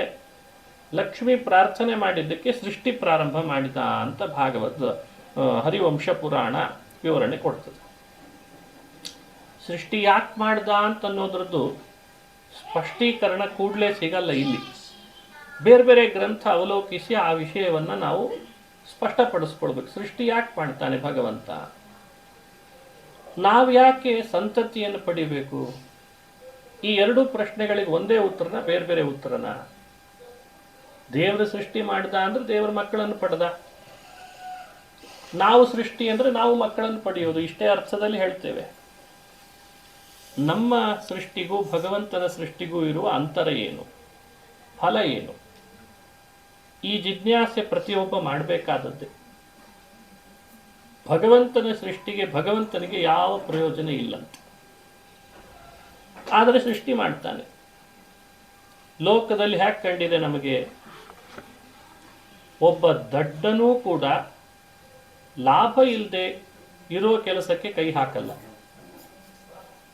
ದಡ್ಡ ಲಾಭ ಇಲ್ಲ, ನಾನು ಆ ಕೆಲಸಕ್ಕೆ ಕೈ ಹಾಕಲ್ಲ ಅಂತ. ಪ್ರಯೋಜನ ಮನುದ್ದೇಶ್ಯ ನ ಮಂದೋಪಿ ಪ್ರವರ್ತತೆ, ಮಂದೋಪಿ ಪ್ರಯೋಜನ ಮನುದ್ದೇಶ್ಯ ನ ಪ್ರವರ್ತತೆ. ಲಾಭ ಇಲ್ವಾ? ಮೊಬೈಲ್ನಿಂದ ಒಂದು ಮಿಸ್ ಕಾಲ್ ಸುಧಾ ಕೊಡಲ್ಲ. ಅಂಥದ್ದು ಸರ್ವಜ್ಞ, ಸರ್ವೇಶ್ವರ, ಸರ್ವೋತ್ತಮನಾದ ಭಗವಂತ ನಾರಾಯಣ ಯಾವ ಲಾಭ ಇಲ್ಲ ಅಂತಂದ್ರೂ ಸೃಷ್ಟಿಯಲ್ಲಿ ತೊಡಗಿದ್ನಲ್ಲ. ಏನೋ ಕಾರಣ ಇರಬೇಕು ಗಹನವಾದದ್ದು, ಇದನ್ನು ಹುಡುಕ್ಬೇಕಷ್ಟೇ. ಅದಕ್ಕೆ ಹಿರಿಯರು ಹೇಳ್ತಾರೆ, ಭಗವಂತ ಸೃಷ್ಟಿಯಲ್ಲಿ ತೊಡಗೋದ್ರ ಹಿಂದೆ ಲಾಭ ಅವನಿಗಿಲ್ಲದೆ ಹೋದರೂ ಕರುಣಾಶಾಲಿಯಾದ ಭಗವಂತ ನಮ್ಮನ್ನ ಉದ್ಧಾರ ಮಾಡಬೇಕು ಅಂತ ಸೃಷ್ಟಿ ಮಾಡ್ತಾನೆ. ಸೃಷ್ಟಿಯ ಉದ್ದೇಶ ಇದೆ, ದೇವರಿಗಿರೋ ಉದ್ದೇಶ ಇದೆ, ನಾವೆಲ್ಲರೂ ಉದ್ಧಾರ ಆಗಲಿ. ಒಂದು ಸೀಡ್, ಬೀಜ ಯಾವಾಗಲೂ ಗೋಣಿ ಚೀಲದಲ್ಲೇ ತುಂಬಿ ತುಂಬಿ ಇಟ್ಟಿದ್ರೆ ಅದರ ಶಕ್ತಿ ಆವಿರ್ಭಾವವೇ ಆಗಲ್ಲ. ಯಾವಾಗ ಚೀಲದಲ್ಲಿದ್ದದ್ದು ಬೀಜವನ್ನು ಹೊರಗೆ ತೆರೆದು ಅವುಗಳನ್ನೆಲ್ಲ ಭೂಮಿಗೆ ಬಿತ್ತಿದರೆ ಒಂದೊಂದು ದೊಡ್ಡ ದೊಡ್ಡ ಮೊಳಕೆ ಒಡೆದು ಗಿಡವಾಗಿ ಮರವಾಗಿ ಹಣ್ಣು ಕೊಟ್ಟು ಅನೇಕರಿಗೆ ನೆರಳು ಕೊಡ್ತದೆ. ಗೋಣಿ ಚೀಲದಲ್ಲೇ ಬೀಜ ಇದ್ದಾಗ ಶಕ್ತಿ ಆವಿರ್ಭಾವ ಆಗಿರಲ್ಲ. ಒಬ್ಬ ರೈತ ಅದನ್ನು ಬೀಜ ಬಿತ್ತಿದಾಗ ಆ ಶಕ್ತಿ ಆವಿರ್ಭಾವ ಆಗ್ತದೆ. ಹೀಗೆ ಭಗವಂತನು ಕೂಡ ಒಬ್ಬ ರೈತ ಇದ್ದಂತೆ. ನಾವೆಲ್ಲ ಅವನು ಉದರದಲ್ಲಿ ಇದ್ದೇವಂತೆ, ಅದೇ ಗೋಣಿ ಚೀಲ ಇದ್ದ ಹಾಗೆ. ಒಂದೊಂದು ಕಲ್ಪದಲ್ಲಿ ಭಗವಂತ ಒಳಗಿರುವ ಜೀವರನ್ನು ಹೊರಗೆ ತೆಗೆದು ಭೂಮಿಯಲ್ಲಿ ಸೃಷ್ಟಿಗೆ ತರ್ತಾನೆ. ಅಂದರೆ ಬೀಜವನ್ನು ಬಿತ್ತಿದಂತೆ ಸೃಷ್ಟಿ ಮಾಡ್ತಾನೆ ಅಂತ ಅರ್ಥ. ಆ ಬೀಜ ಭೂಮಿಗೆ ಬಿತ್ತಿದಾಗ ಅದರ ಮೇಲೆ ಲೇಯರ್ಸ್ ಬಹಳ ಇರ್ತವೆ, ಆವರಣ ಅಂತ ಕರಿಬಹುದು. ಭೂಮಿಯ ಸಂಪರ್ಕ ಆಗಿ ಗೊಬ್ಬರ ಹಾಕಿ ನೀರು ಹಾಕಿದಾಗ ಮೇಲಿರುವ ಲೇಯರ್ಸ್ ಎಲ್ಲ ತೆಗಿತಾ ಹೋಗ್ತದಂತೆ. ಅನೇಕ ಲೇಯರ್ಸ್ಗಳು ದೂರ ಆದ ಮೇಲೆ ಒಳಗಿರೋ ಅದರ ಶಕ್ತಿ ಮೊಳಕೆ ಆಗ್ತದೆ. ಆ ಶಕ್ತಿಯ ಮೊಳಕೆ ಗಿಡವಾಗ್ತದೆ. ಆ ಗಿಡವೇ ಮುಂದೆ ಹೆಮ್ಮರವಾಗ್ತದೆ, ಮರ ಹೆಮ್ಮರ. ಆಮೇಲೆ ಅದು ಮತ್ತೆ ತನ್ನ ಹೂವು ಕಾಯಿ ಹಣ್ಣುಗಳನ್ನು ಬಿಟ್ಟು ನೆರಳು ಕೊಡ್ತದೆ. ನಾವೆಲ್ಲ ಒಂದು ಬೀಜ, ನಮ್ಮ ಮೇಲೆ ಲೇಯರ್ಸ್ ಬಹಳ ಇದ್ದಾವೆ. ಅದು ಒಂದಲ್ಲ ಎರಡಲ್ಲ, ಅನೇಕ ಲೇಯರ್ಗಳಿದ್ದಾವೆ. ಅದನ್ನು ಆವರಣ ಅಂತ ಹಿರಿಯರು ಕರೆದ್ರು. ಸೃಷ್ಟಿಗೆ ತಂದಾಗ ಆ ಲೇಯರ್ ಒಂದೊಂದಾಗಿ ಸಡ್ಲಾಗಬೇಕಂತ. ಅದು ಕರ್ಮ ಅನ್ಬೋದು, ದುಃಖ, ಅವಿದ್ಯ, ಕಾಮ, ಏನೋ ಒಂದು ಹೆಸರಿನಿಂದ ಕರೀರೋದಕ್ಕೆ. ಅದರಲ್ಲಿ ಯಾಕೆ ಜಗಳಾಡಬೇಕು ವೇದಾಂತ ಹೇಳಿ. ಸರಳವಾದ ಭಾಷೆ. ಬೀಜ ಭೂಮಿಗೆ ಬಿತ್ತಿದ್ರೆ ಮೇಲಿರುವ ಲೇಯರ್ಸ್ ಎಲ್ಲ ಬಿಚ್ಚಿಕೊಂಡ ಹಾಗೆ ಭಗವಂತ ಸೃಷ್ಟಿಗೆ ಹಾಕಿದ್ರಿಂದ ನಮ್ಮ ಲೇಯರ್ಗಳೆಲ್ಲ ಸಡ್ಲಾಗ್ತದೆ ಅಂತ ಅರ್ಥ. ಅದಕ್ಕೆ ದೊಡ್ಡ ಶಬ್ದ ಹಾಕಿದ್ರು ಹಿಂದಿನವರೆಲ್ಲ, ಅವಿದ್ಯಾ, ಕಾಮ, ಕರ್ಮ, ಹಿಂಗೆ ಅದರದ್ದು ಬಂಧ, ಇದರ ಬಂಧ, ಆವರಣ ಅಂತೆಲ್ಲ ಹೆಸರು ಹೇಳಿದ್ರು ಅದಕ್ಕೆ. ಅಂತೂ ಸೃಷ್ಟಿಯ ಉದ್ದೇಶ ಅರ್ಥೈಸಿಕೊಳ್ಳಿಕ್ಕೆ ಹೊರಟವನಿಗೆ ಈ ಉದಾಹರಣೆಯಿಂದ ತಿಳ್ಕೊಳ್ಬಹುದು ಅಂತಾರೆ ಹಿರಿಯರು. ಒಂದೊಂದು ಜನ್ಮದಲ್ಲಿಯೂ ಜೀವ ಹುಟ್ಟಿಗೆ ಬಂದು ಅವನೆಲ್ಲ ಥರದ ಲೇಯರ್ಗಳು ಸಡ್ಲಾದ ಹಾಗೆ ಕೊನೆಗೊಂದು ಕಡೆ ಮೊಳಕೆ ಬೀಳ್ತಾನೆ. ಆ ಮೊಳಕೆ ಒಡೆದು ಅವನು ಗಿಡವಾಗಿ ಕಾಯಾಗಿ ಹಣ್ಣಾಗೋದು ಅಂದ್ರೆ ಅರ್ಥ ಏನು ಅಂದರೆ, ಶಕ್ತಿ ಒಂದೇ ಇದೆ, ಬೀಜದ ರೂಪದಲ್ಲಿದೆ. ನಿರಂತರ ಭಗವಂತನ ಬಗ್ಗೆ ಶ್ರವಣಾದಿಗಳನ್ನು ಮಾಡ್ತಾನಲ್ಲ, ಅದು ಅವನಿಗೆ ಮೊಳಕೆ ಒಡೆದ ಹಾಗಂತ. ಆ ಪ್ರೊಸೆಸ್ನಲ್ಲಿ ಸ್ವಲ್ಪ ಮತ್ತೆ ಶ್ರವಣದ ಬಗ್ಗೆ, ಧ್ಯಾನದ ಬಗ್ಗೆ, ದೇವರ ಬಗ್ಗೆ ಆಸಕ್ತಿ ಮೂಡಿ ದೇವರ ಕಡೆ ವಾಲ್ತಾನಲ್ಲ, ಅದು ಅವನ ಗಿಡವಾದಂಗೆ. ಇನ್ನು ಇವನನ್ನು ಬಿಡ್ಲಾರೆ ಅಂತ ಯಾವಷ್ಟು ಭಗವಂತನ ಕಡೆಗೆ ಪೂರ್ಣ ನಮ್ರನಾಗ್ತಾನಲ್ಲ, ಕಾಯಿ ಬಿಟ್ಟಂಗೆ, ಆವಾಗ ಅವನಿಗೆ ಹೂವು ಕಾಯಿ ಬಿಟ್ಟಂಗಂತೆ. ಇನ್ನೂ ಮುಂದುವರಿಸ್ತಾನಲ್ಲ, ಅದು ಹಣ್ಣಾದ ಹಾಗೆ. ಅರ್ಥಾತ್ ಅವನದೇ ಸಾಕ್ಷಾತ್ಕಾರಕ್ಕೆ ಒಳಪಟ್ಟು ಅವನಂತೆ ಇವನಾಗಿ ಬಿಡ್ತಾನಲ್ಲ, ಆವಾಗ ಅವನ ಶಕ್ತಿ ವ್ಯಕ್ತ ಆಗ್ತದೆ ಅಂತ ಅರ್ಥ. ಇಷ್ಟು ಭಗವಂತ ನಮ್ಮ ಬಗ್ಗೆ ನಿರೀಕ್ಷೆ ಇಟ್ಟುಕೊಂಡಿದ್ದಾನೆ. ಒಬ್ಬೊಬ್ಬ ಜೀವನ ಬಗ್ಗೆಯೂ ತನ್ನ ಉದರದಲ್ಲಿದ್ದವನನ್ನು ಸೃಷ್ಟಿಗೆ ತರುವ ಮುನ್ನವೇ ಸಂಕಲ್ಪ ಮಾಡಿ, ನೀನು ಹೀಗೆ ಬಾ ನನ್ನಂತಾಗು ಅಂತ ನಿರೀಕ್ಷೆ ಇಟ್ಟುಕೊಂಡು ಸೃಷ್ಟಿ ಅಂತ ತಾನು ಮಾಡ್ತಾನೆ. ಇದು ಅವನಿಗೆ ವಿಹಾರವಾಗಿದೆ ಅಂತ ಹೇಳ್ತಾರೆ ಹಿರಿಯರು. ಹೀಗೆ ಸೃಷ್ಟಿಯ ಉದ್ದೇಶವನ್ನು ಅನುಸಂಧಾನ ಮಾಡಬೇಕು. ಭೂತ್ಯೈ ನಿಜಾಶ್ರಿತ ಜನಸ್ಯ ಹಿ ಸೃಜ್ಯ ಸೃಷ್ಟೌ ಈಕ್ಷಾ ಬಭೂವ ಪರನಾಮ ನಿಮೇಶಕಾಂತೆ.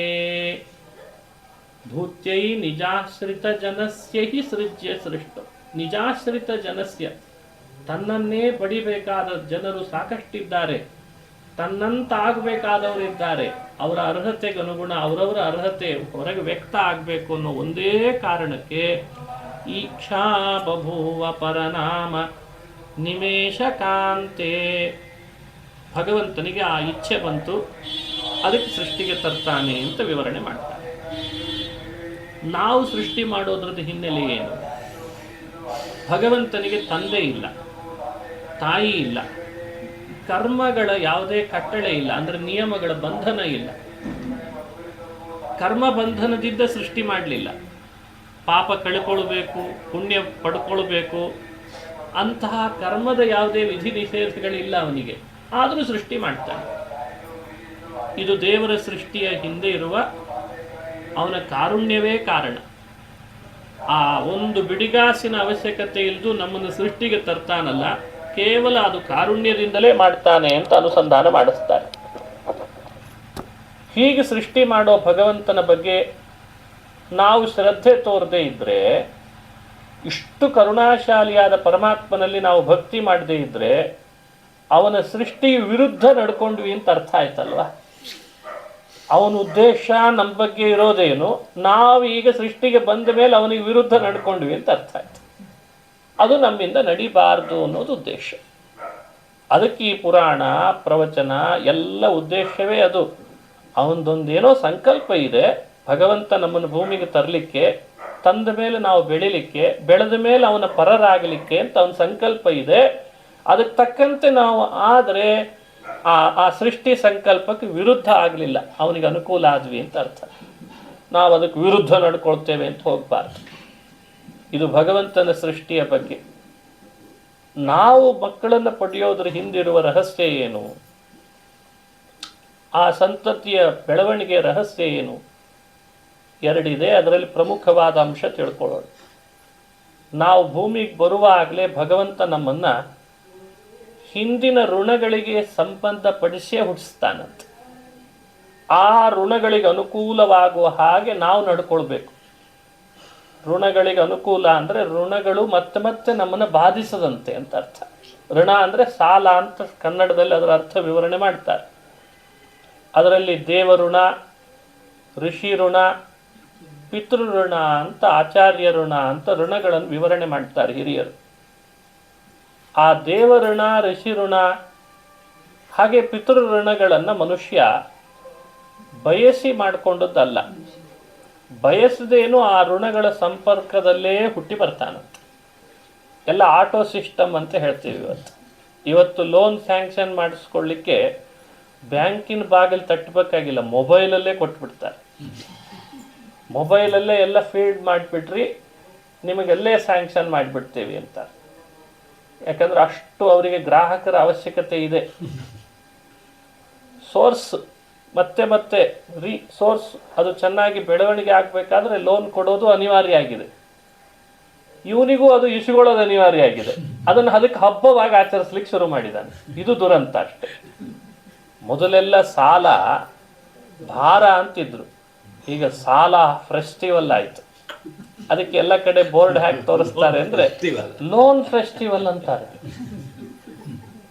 ಬಹಳ ಆಶ್ಚರ್ಯ, ಅದು ಓದುವಾಗೆಲ್ಲ ಆಶ್ಚರ್ಯ ಆಗ್ತಿದೆ ನನಗೆ. ಲೋನ್ ಯಾವಾಗ ಹಬ್ಬ ಆಯ್ತಪ್ಪ ಅಂತ. ಸಾಲವನ್ನು ಹಬ್ಬವಾಗಿ ಆಚರಿಸಿದ ಮಹಾನುಭಾವರು ನಾವೆಲ್ಲ ಇಲ್ಲ. ಲೋನ್ ಈಸ್ ಫೆಸ್ಟಿವಲ್ ಅಂತಂದ್ರೆ ಯಾವುದನ್ನ ನಾವು ಭಾರ ಅಂತ ಪರಿಗಣಿಸ್ತಿದ್ವೋ ಅದು ಇವತ್ತು ಹಬ್ಬ ಆಗಿಬಿಡ್ತು, ಅದು ಉತ್ಸವ ಆಯಿತು ಅನ್ನೋದು ವಿಪರ್ಯಾಸ ಲೋಕದೊಳಗೆ. ಇಂಥ ಅನೇಕ ವಿಪರ್ಯಾಸಗಳಿದ್ದಾವೆ, ಅದ್ರ ಬಗ್ಗೆ ವಿವರಣೆ ಬೇಡ ಈಗ ಸದ್ಯಕ್ಕೆ. ನಮ್ಮ ಆಸ್ತಿಕ ಒಂದು ವ್ಯವಸ್ಥೆ ಒಳಗೆ ನಾವು ಯಾವ ತಂತುವಿನನ್ನು ಅನುಸರಿಸಿ ಹುಟ್ಟಿ ಬಂದಿರ್ತೇವೋ ಅದು ಎಂದಿದ್ರೂ ನಮಗೆ ಋಣವೇ. ಆ ಋಣ ನಾವು ಪರಿಹರಿಸ್ಕೊಳ್ಳೇಬೇಕಾದ ಜವಾಬ್ದಾರಿ ಇರ್ತದೆ. ಅದರಲ್ಲಿ ಋಷಿ ಋಣ ಪರಿಹರಿಸ್ಕೊಳ್ಬೇಕು ಅಂತ ಋಷಿಗಳನ್ನು ಪ್ರೀತಿ ಪಡಿಸ್ಲಿಕ್ಕೆ ಮಾಡಬೇಕಾದದ್ದನ್ನು ಹೇಳ್ತದೆ. ದೇವಋಣ ಪರಿಹರಿಸ್ಕೊಳ್ಬೇಕು ಅಂತ ದೇವತೆಗಳನ್ನು ಪ್ರೀತಿ ಪಡಿಸ್ಲಿಕ್ಕೆ ವಿಧಿವಿಧಾನಗಳನ್ನು ಹೇಳ್ತಾರೆ. ಪಿತೃಋಣ ಪರಿಹರಿಸ್ಕೊಳ್ಳಿಕ್ಕಿರುವ ವಿಧಿವಿಧಾನಗಳಲ್ಲಿ ಪ್ರಮುಖವಾದದ್ದು ಸಂತತಿಯ ಉತ್ಪತ್ತಿ ಅಂತ ತಿಳಿಸ್ತಾರೆ. ಹೀಗಾಗಿ ಮನುಷ್ಯ ತಂತುವನ್ನು ಮುಂದೆ ಬೆಳವಣಿಗೆ ಆಗುವಂತೆ ಮಾಡಬೇಕಾದದ್ದು ಕರ್ತವ್ಯ ಆಯ್ತು ಅವನಿಗೆ. ಆ ನಿಟ್ಟಿನಲ್ಲಿ ಸಂತಾನ ಉತ್ಪತ್ತಿಯನ್ನು ನಡೆಸಿ ಅವರಿಂದ ತನಗೆ, ತನ್ನಿಂದ ಅವರಿಗೆ ಅಂತ ಪರಸ್ಪರ ಸಂಭಾವನೆಯಿಂದ ಮುಂದುವರಿಸಬೇಕಾದ ಜವಾಬ್ದಾರಿ ಮನುಷ್ಯ ಹೊತ್ತಿರ್ತಾನೆ. ದೇವತೆಗಳೂ ಹೊರ್ತಾರೆ, ಈ ವ್ಯವಸ್ಥೆ ಒಳಪಡ್ತಾರೆ ಅಂತ ಹಿರಿಯರು ಹೇಳ್ತಾರೆ. ಹಾಗಾಗಿ ನಾವು ಮಾಡೋ ಸೃಷ್ಟಿಗೂ ಭಗವಂತ ಮಾಡೋ ಸೃಷ್ಟಿಗೂ ಇರುವಂಥ ವ್ಯತ್ಯಾಸ ಇದು. ಇದನ್ನು ಚೆನ್ನಾಗಿ ಅರಿತು ತನ್ನ ಕರ್ತವ್ಯವನ್ನು ತಾನು ನಿಭಾಯಿಸಲಿಕ್ಕೆ ಪ್ರಯತ್ನ ಪಡಬೇಕು ಅನ್ನೋದು ಶಾಸ್ತ್ರದ ಅಭಿಪ್ರಾಯ.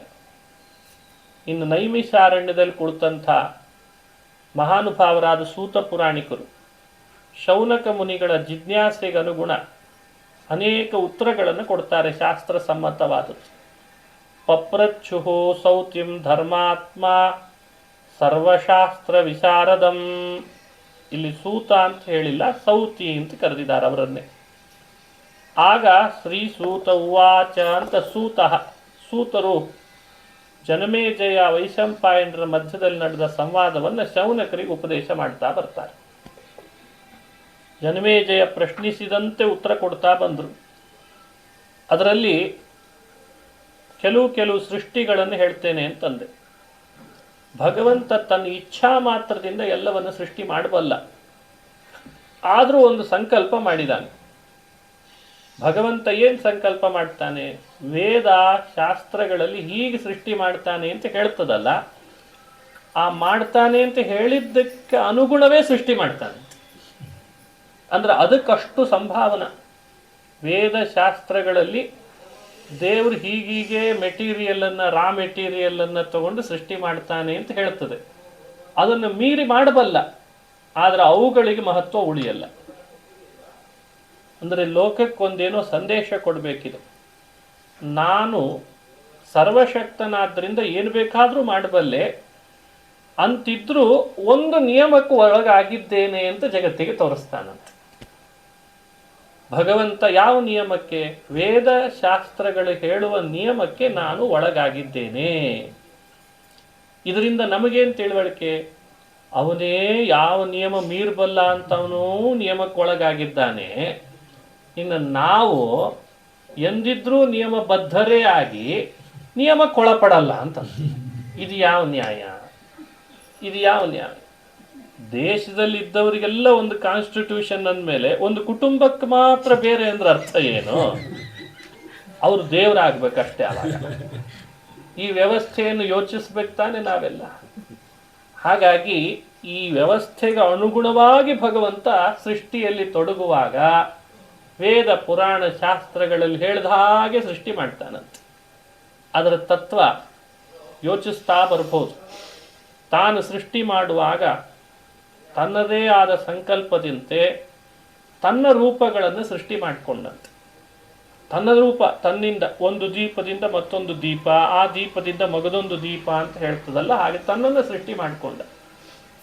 ತನ್ನಿಂದ ಸೃಷ್ಟಿ ಮಾಡಿಕೊಳ್ಳುವಾಗ ನಾರಾಯಣ ಪದ್ಮನಾಭ ಮೊದಲು ವಾಸುದೇವ, ಆಮೇಲೆ ಸಂಕರ್ಷಣ, ಆಮೇಲೆ ಪ್ರದ್ಯುಮ್ನ, ಆಮೇಲೆ ಅನಿರುದ್ಧ ಅಂತ ತನ್ನನ್ನು ಸೃಷ್ಟಿ ಮಾಡಿಕೊಂಡಂತೆ. ಇದನ್ನು ಶುದ್ಧ ಸೃಷ್ಟಿ ಅಂತ ಹಿರಿಯರು ವಿವರಣೆ ಮಾಡ್ತಾರೆ. ಈ ಹರಿವಂಶಕ್ಕೆ ಅನುಗುಣವಾದ ನಿರ್ಣಯ ಭಗವತ್ಪಾದರು ಕೊಟ್ಟದ್ರಿಂದ ಆ ಅಂಶ ಸೇರಿಸ್ಬೇಕಿಲ್ಲ. ಸೃಷ್ಟಿಯ ವಿಷಯ ಪ್ರಾರಂಭ ಮಾಡುವಾಗ ಈ ಭಗವದ್ ರೂಪಗಳನ್ನು ಸೃಷ್ಟಿ ಮಾಡಿಕೊಂಡದ್ದನ್ನು ತಿಳಿಸ್ತಾರೆ. ವಾಸುದೇವ ಅನ್ನೋ ರೂಪ ನಮಗೆಲ್ಲ ಮುಂದೆ ಸಾಧನೆ ಮುಗಿಸಿದ ಮೇಲೆ ಮೋಕ್ಷ ಕೊಡಲಿಕ್ಕೆ ಅಂತ ಮಾಡಿದ್ದಂತೆ. ಅವಕಾಶಗಳನ್ನು ಜಗತ್ತಿಗೆ ಸಾಧನೆ ಕೊಡ್ಲಿಕ್ಕೆ ಬಂದ ರೂಪವು ವಾಸುದೇವ. ಹಾಗೆ ಭಗವಂತನ ಸಂಹಾರ ಮಾಡುವ ರೂಪ ಸಂಕರ್ಷಣ ಅಂತ. ಯಾವತ್ತೂ ಮರಿಬಾರ್ದು ಈ ವಿಷಯಗಳನ್ನು. ವಾಸುದೇವ ಮೋಕ್ಷ ಕೊಡಲಿಕ್ಕೆ ಅಂತ ತನ್ನನ್ನು ಹುಟ್ಟಿಸಿದ, ತಾನೇ ಇನ್ನೊಂದು ರೂಪ ತಾಳಿದ. ಸಂಕರ್ಷಣ ಜಗತ್ತನ್ನೆಲ್ಲ ಮುಂದೆ ಸಂಹಾರ ಮಾಡಲಿಕ್ಕೆ ಅಂತ ತಾಳಿದ. ಹಾಗೆ ಪ್ರದ್ಯುಮ್ನ, ಅನಿರುದ್ಧ ಅಂತ ಮತ್ತೆರಡು ರೂಪಗಳು. ಲೋಕದ ಈ ಜೀವರ ಸೃಷ್ಟಿಗೋಸ್ಕರ ಅಂತ ಭಗವದ್ ರೂಪ ತಳೆದದ್ದು ಪ್ರದ್ಯುಮ್ನ ಅಂತ. ಎಲ್ಲರನ್ನ ಪಾಲನೆ ಮಾಡಲಿಕ್ಕೋಸ್ಕರ ಮಾಡಿದ ರೂಪ ಅನಿರುದ್ಧ ಅಂತ ಎಷ್ಟು ಸುಲಭವಾಗಿ ತಿಳಿಸಿದ್ದಾರೆ. ಮೋಕ್ಷಕ್ಕಾಗಿ ವಾಸುದೇವ, ಸಂಹಾರಕ್ಕಾಗಿ ಸಂಕರ್ಷಣ, ಸೃಷ್ಟಿಗಾಗಿ ಪ್ರದ್ಯುಮ್ನ, ಸ್ಥಿತಿಗಾಗಿ ಅನಿರುದ್ಧ. ಸ್ಥಿತ್ಯೈ ಪುನಃ ಭಗವಾನ್ ಅನಿರುದ್ಧ ನಾಮ ಅಂತಂದದ್ರಿಂದ ಹೀಗೆ ಭಗವದ್ ರೂಪಗಳನ್ನು ಪ್ರಾರಂಭದಲ್ಲಿ ಮಾಡಿಕೊಂಡ ತನ್ನಿಂದಲೇ ಅಭಿವ್ಯಕ್ತಿ, ದೀಪದಿಂದ ದೀಪದಂತೆ, ಇದನ್ನು ಶುದ್ಧ ಸೃಷ್ಟಿ ಅಂತ ತಿಳಿಬೇಕು. ಈ ಶುದ್ಧ ಸೃಷ್ಟಿಯಲ್ಲೇ ಪ್ರಕೃತಿ ಬಂಧನಕ್ಕೊಳಪಡದೆ ಪ್ರಕೃತಿ ನಿಯಮನ ಮಾಡೋಳು ಮಹಾಲಕ್ಷ್ಮಿ. ಅವಳು ಅನಾದಿಯಿಂದ ನಾರಾಯಣನ ಪತ್ನಿಯಾಗೇ ಇರ್ತಾಳೆ, ಸೇವೆ ಮಾಡ್ತಿರ್ತಾಳೆ. ಪತ್ನಿ ಅವಳು, ನಾರಾಯಣನ ಪತ್ನಿ, ನಿತ್ಯ ಅವಿಯೋಗಿನಿ. ಅವಳನ್ನು ತನ್ನ ರೂಪಗಳ ಸೇವೆಗೋಸ್ಕರ ಅಂತ ಬಹುರೂಪ ತಾಳ್ಲಿಕ್ಕೆ ಅವಳಿಗೆ ಆದೇಶ ಮಾಡ್ತಾಳೆ. ಹಾಗಾಗಿ ತಾನು ವಾಸುದೇವನಾದರೆ ತನ್ನ ಸೇವೆ ಮಾಡಲಿಕ್ಕೆ ಅಂತ ಮಾಯಾ ಅಂತ ಲಕ್ಷ್ಮಿ ರೂಪ ತಾಳ್ತಾಳೆ. ತಾನು ಸಂಕರ್ಷಣ, ಆ ರೂಪ ಸೇವೆ ಮಾಡಲಿಕ್ಕೆ ಜಯ ಅನ್ನೋ ಮಗು ಲಕ್ಷ್ಮಿ ತನ್ನ ರೂಪ ಸೇವೆ ಮಾಡಲಿಕ್ಕೆ ಅಂತ ತಾಳಿತು. ಪ್ರದ್ಯುಮ್ನನ ಸೇವೆ ಮಾಡಲಿಕ್ಕೆ ಕೃತಿ ಅಂತ ಲಕ್ಷ್ಮಿ ರೂಪ ತಾಳ್ತಾಳೆ. ಅನಿರುದ್ಧನನ್ನು ಸೇವೆ ಮಾಡಲಿಕ್ಕೆ ಜಯ ಅಂತ ಶಾಂತಿ ಅಂತ ರೂಪ ತಾಳಿದ್ಲ. ಹೀಗೆ ಶಾಂತಿಪತಿ ಅನಿರುದ್ಧ, ಕೃತಿಪತಿ ಪ್ರದ್ಯುಮ್ನ, ಜಯಾಪತಿ ಸಂಕರ್ಷಣ, ಮಾಯಾಪತಿ ವಾಸುದೇವ, ಲಕ್ಷ್ಮೀಪತಿ ನಾರಾಯಣ ಅಂತ ಹೀಗೆ ಸೃಷ್ಟಿಯ ಅನುಸಂಧಾನ ಮಾಡುವಾಗ ಪ್ರಾರಂಭದ ಹಂತ ಇದು. ಇವುಗಳನ್ನು ನಿತ್ಯ ಸ್ಮರಣೆ ಮಾಡ್ತಾ ಇದ್ರು. ನಮ್ಮ ಬದುಕಿನಲ್ಲಿ ಸೃಷ್ಟಿ ಹೇಗೆ ಮಾಡಬೇಕು ಅಂತ ಅವರೇ ಪ್ರೇರಣೆ ಮಾಡ್ತಾರೆ. ಅದಕ್ಕೆ ಇದನ್ನು ಭಗವತ್ಪಾದರು ಸೃಷ್ಟಿಯ ವಿಶೇಷದಲ್ಲಿ ಶುದ್ಧ ಸೃಷ್ಟಿಯನ್ನು ವಿಸ್ತಾರ ಮಾಡ್ತಾರೆ. ಹೇಗೆ ಭಗವಂತ ತನ್ನ ರೂಪಗಳನ್ನು ಅಭಿವ್ಯಕ್ತಿಗೊಳಿಸಿದ, ಈ ಸ್ಥೂಲ ಪರಿಚಯ ಇದ್ರೇ ಸಾಕು. ಇನ್ನು ಅವನ ಕೈಯಲ್ಲಿರುವ ಶಂಖ ಚಕ್ರ, ಆ ಆಯುಧಗಳು ಹೇಗಿದ್ದಾವೆ ಅವುಗಳನ್ನು ಆರಾಧಿಸಿದ್ರಂತೂ ಇನ್ನೂ ವಿಶೇಷ ಫಲ ಇದೆ ಅಂತ. ಹೀಗೆ ಆ ಭಗವದ್ ರೂಪಗಳನ್ನು ಮೊದಲು ಅನುಸಂಧಾನ ಮಾಡ್ತಾರೆ. ಇಷ್ಟಾದ ಮೇಲೆ ಲಕ್ಷ್ಮಿ ಪ್ರಾರ್ಥನೆ ಮಾಡಿದ್ದಕ್ಕೆ ಜಡಮಯವಾದ ಅವ್ಯಕ್ತ ತತ್ವವನ್ನು ಪರಿಣಾಮಗೊಳಿಸ್ತಾನೆ. ಅದನ್ನು ಕ್ಷೋಭಯಾಮಾಸ ಭಗವಾನ್ ಅಂತ ಹೇಳ್ತಾರೆ. ಪ್ರಕೃತಿಯನ್ನು ಕ್ಷೋಭೆಗೊಳಿಸೋದು ಅಂದ್ರೆ ಅರ್ಥ ಏನು? ಬಹಳ ವಿಶೇಷ ವೇದಾಂತದ ಚಿಂತನೆ ಇದೆ ಇಲ್ಲೆಲ್ಲ. ಒಂದು ರಾ ಮೆಟೀರಿಯಲ್ಲು ತುಂಬ ಚಿಕ್ಕದಾಗಿದೆ ಅಂದರೆ ಅದನ್ನು ಪರಿಣಾಮಗೊಳಿಸ್ಬೇಕಾದ್ರೆ ಬೆಂಕಿಯಲ್ಲಿ ಹಾಕ್ತಾರೆ. ಹೇಗೆ ಅಗ್ನಿ ಕಬ್ಬಿಣದ ಸಣ್ಣ ತುಂಡನ್ನು ಬೆಂಕಿಯಲ್ಲಿ ಹಾಕಿದ ಕೂಡಲೇ ಕರಗ್ತದೋ, ಸಾತ್ವಿಕ ರಾಜಸ ತಾಮಸ ಅನ್ನುವ ಗುಣರೂಪವಾದ ಅವ್ಯಕ್ತ ತತ್ವ ಅಂತೇನಿತ್ತು ಪ್ರಕೃತಿ ಜಡ, ಅದು ಲಕ್ಷ್ಮಿ ಅಭಿಮನ್ಯ ಮಾನವಾದದ್ದು. ಅದನ್ನು ಅಗ್ನಿಯಂತೆ ಇರುವ ಭಗವಂತ ಅನಂತ ಶಕ್ತಿವಂತ ಕ್ಷೋಭೆಗೊಳಿಸಿದ ಅಂದರೆ ಅದನ್ನು ಪರಿಣಾಮಗೊಳಿಸಿದ ಅಂತ ತಿಳಿಬೇಕಂತ. ಸಾತ್ವಿಕ ರಾಜಸ ತಾಮಸ ಗುಣಗಳು ಪರಿಣಾಮಗೊಂಡವು. ಅವ್ಯಕ್ತ ಪರಿಣಾಮ ಆದದ್ದರಿಂದ ಮಹತ್ತತ್ವ ಅಂತ ಒಂದು ತತ್ವ ಸೃಷ್ಟಿಯಾಯಿತಂತೆ. ಆ ಮಹತ್ತತ್ವವನ್ನು ಮತ್ತೆ ಪರಿಣಾಮಗೊಳಿಸಿದ. ಆವಾಗ 3 ಗುಣಗಳು ಮತ್ತೆ 3 ಅಹಂಕಾರಗಳು ಬಂದ್ವಂತೆ. ವೈಕಾರಿಕ, ತೈಜಸ, ತಾಮಸ ಅಂತ ಅಹಂಕಾರಗಳು ಉತ್ಪತ್ತಿ ಆಯಿತು. ಆ ಅಹಂಕಾರಗಳಿಂದ ಮತ್ತೆ ಸೃಷ್ಟಿ ಮಾಡಿದ ಭಗವಂತ. ವೈಕಾರಿಕ ಅನ್ನೋ ಅಹಂಕಾರದಿಂದ ದೇವತೆಗಳನ್ನೆಲ್ಲ ಸೃಷ್ಟಿ ಮಾಡಿದ್ನಂತೆ. ತೈಜಸ ಅಹಂಕಾರದಿಂದ ಇಂದ್ರಿಯಗಳನ್ನು ಸೃಷ್ಟಿ ಮಾಡಿದ. ತಾಮಸ ಅಹಂಕಾರದಿಂದ ಪಂಚಭೂತಗಳನ್ನು ಪಂಚ ವಿಷಯಗಳನ್ನಿಟ್ಟೇ ಸೃಷ್ಟಿ ಮಾಡಿಬಿಟ್ಟ. ನೋಡಿ, ಇದು ಸೃಷ್ಟಿಯ ಪ್ರಕ್ರಿಯೆ ಪ್ರಾರಂಭವನ್ನು ಅನುಸಂಧಾನ ಮಾಡಿಸ್ತಾರೆ. ಇದನ್ನು ತಿಳಿಬೇಕು. ಆಮೇಲೆ ತನ್ನ ವೀರ್ಯದಿಂದ ಅಂಡವನ್ನು ಸೃಷ್ಟಿ ಮಾಡ್ತೀನಿ ಅಂತ ನೀರಿನಲ್ಲಿ ವೀರ್ಯ ಇರಿಸಿದ. ಇದು ಹರಿವಂಶದಲ್ಲಿ ಬಂದಂಥ ಅಂಶ. ಆ ಅಂಡವನ್ನು ಬೆಳೆಸಿದ, 2 ಭಾಗ ಮಾಡಿದ, ಒಳಗೆ ತಾನೇ ಪ್ರವೇಶ ಮಾಡಿದ, ವಿರಾಟ್ ಅಂತ ಕರೆಸ್ಕೊಂಡ. ತಾನು ಒಳಗೆ ಪ್ರವೇಶಿಸಿ ತನ್ನ ನಾಭಿಯಿಂದ ಒಂದು ಕಮಲವನ್ನು ಸೃಷ್ಟಿ ಮಾಡಿದ. ಹೊರಗೆ ಮಹತ್ತತ್ವ ಸೃಷ್ಟಿ ಮಾಡಿದ್ದಕ್ಕೆ ಅಭಿಮಾನಿಯನ್ನು ಬ್ರಹ್ಮನನ್ನು ಮಾಡಿದ್ದಂತೆ ಸೂತ್ರ ಅಂತ ಕರೆದಿದ್ದಾರೆ. ಅವನನ್ನು ಸೂತ್ರ ನಾಮಕ ಮಹಾನುಭಾವ ಪುರುಷ ಅಂತ ಹೇಳಿ ಕರೀತಾರೆ. ಅವನನ್ನು ನಾಭಿ ಕಮಲದಿಂದ ಹುಟ್ಟಿಸಿದ್ದಂತೆ. ಎಷ್ಟು ಸಲ ಯಾರ್ಯಾರನ್ನು ಹುಟ್ಟಿಸ್ತಾನೆ ಅಂತ ಹರಿವಂಶದಲ್ಲಿ ಪ್ರಶ್ನಿಸಿದರೆ ವೈಶಂಪಾಯನರಂತಾರೆ, ಬಾರಿ ಬಾರಿ ಹುಟ್ಟಿಸ್ತಾನೆ ಇರ್ತಾನೆ, ಋಷಿಗಳು ಚೆನ್ನಾಗಿ ಅದನ್ನು ಅರ್ಥ ಮಾಡ್ಕೊಳ್ಬಹುದು, ಪೂರ್ಣ ಯಾರು ಅರ್ಥ ಮಾಡ್ಕೊಳ್ಳಿಕ್ಕಂತೂ ಆಗಲ್ಲ ಅನ್ನೋ ಒಂದು ಮಾತನ್ನು ಹೇಳಿಬಿಡ್ತಾರೆ ಸೃಷ್ಟಿಯ ಬಗ್ಗೆ ಹೇಳುವಾಗ. ಹಾಗಾಗಿ ನಮಗೊಂದು ಸ್ಥೂಲವಾದ ಪರಿಚಯ ಮಾತ್ರ ಸಿಗ್ತದೆ ಸೃಷ್ಟಿಯ ಬಗ್ಗೆ. ಆ ಭಗವಂತ ತನ್ನ ನಾಭಿ ಕಮಲದಿಂದ ಬ್ರಹ್ಮನನ್ನು ಹುಟ್ಟಿಸಿದ್ದಂತೆ. ಆ ಕಮಲದ 14 ದಳಗಳೇ ಬ್ರಹ್ಮಾಂಡದ ಒಳಗೆ 14 ಲೋಕಗಳಾದವಂತೆ. ನೋಡಿ, ಯಾವುದನ್ನು ದೇವರು ಸೃಷ್ಟಿ ಮಾಡಬೇಕು ಮುಂದೆ ಅಂತ ಮಾಡ್ಕೊಂಡಿರ್ತಾನೆ, ಅದಕ್ಕೆಲ್ಲ ಹಿಂದೆನೇ ಒಂದು ವ್ಯವಸ್ಥೆ ಮಾಡ್ಕೊಂಡಿರ್ತಾನೆ. ಮುಂದೆ ಬ್ರಹ್ಮನನ್ನ ಲೋಕದ ಸೃಷ್ಟಿಕರ್ತ ಅಂತ ಮಾಡಬೇಕು. ಅದಕ್ಕೆ ಮೊದಲೇ ಅಂಡ ಸೃಷ್ಟಿಗಿಂತ ಮೊದಲೇ ಚತುರ್ಮುಖನನ್ನ ಮಹತ್ತತ್ವ ಅಂತ ಮಾಡಿದ್ದ. ಮಹತ್ತತ್ವದ ರೂಪದಲ್ಲಿ ಅಭಿಮಾನಿಯಾಗಿ ಅವನ್ನೂ ಹುಟ್ಟಿಸಿದ್ದ. ಕಮಲದಿಂದ ಮತ್ತೆ ಅವನನ್ನೇ ಒಳಗಡೆ ಬ್ರಹ್ಮಾಂಡದ ಒಳಗೆ ಸೃಷ್ಟಿ ಮಾಡಿದ. ಬ್ರಹ್ಮಾಂಡದ ಹೊರಗಿನ ಸೃಷ್ಟಿ, ಬ್ರಹ್ಮಾಂಡದ ಒಳಗಿನ ಸೃಷ್ಟಿ. ಬ್ರಹ್ಮಾಂಡ ಸೃಷ್ಟಿ ಆಗುವ ಮುನ್ನವೇ ಹೊರಗಿಂದೆಲ್ಲ ಮಾಡಿಕೊಂಡ. ಒಂದು ಮನೆ ಕಟ್ಟಬೇಕಾದ್ರೆ ಅದಕ್ಕೆ ತಕ್ಕಂತೆ ಭೂಮಿಯನ್ನು ಅಗದು ಕೆಳಗಡೆಯಿಂದ ಪಾಯ ಹಾಕ್ಕೊಂಡು ಪಿಲ್ಲರಿಗೆ ಅಂತ ರೆಡಿ ಮಾಡಿಕೊಂಡು ಹೊರಗಿನಿಂದ ಏನು ಮಾಡಬೇಕು ಅದನ್ನು ತಯಾರು ಮಾಡಿಕೊಳ್ಳೇಬೇಕು. ಇಂಟೀರಿಯರ್ ಬೇರೆ, ಹೊರಗಡೆ ಬೇರೆ.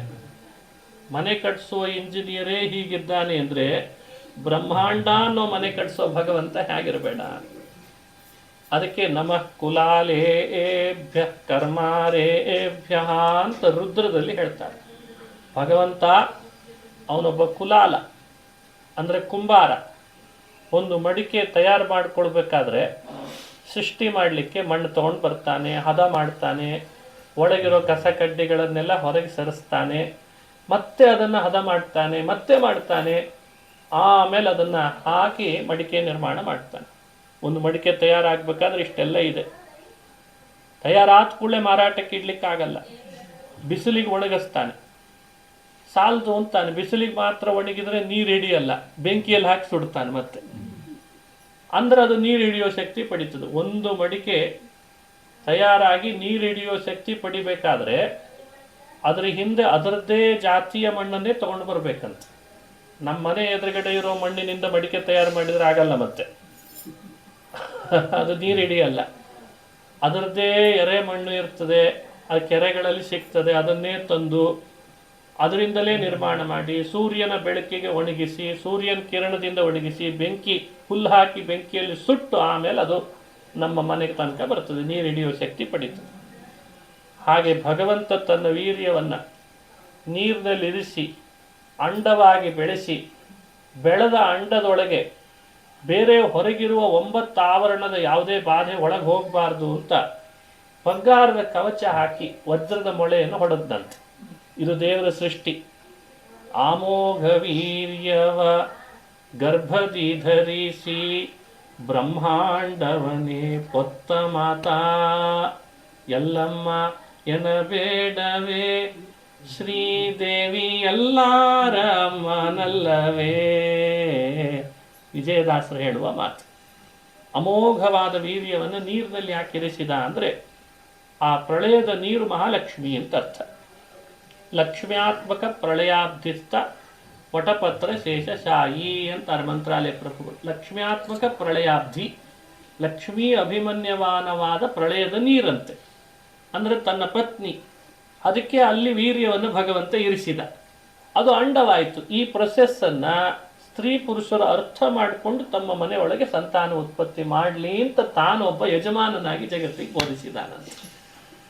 ಇದು ಸಂತಾನದ ಉತ್ಪತ್ತಿಯ ಹಿಂದೆ ತಾನೇ ಮಾರ್ಗದರ್ಶಕನಾದ.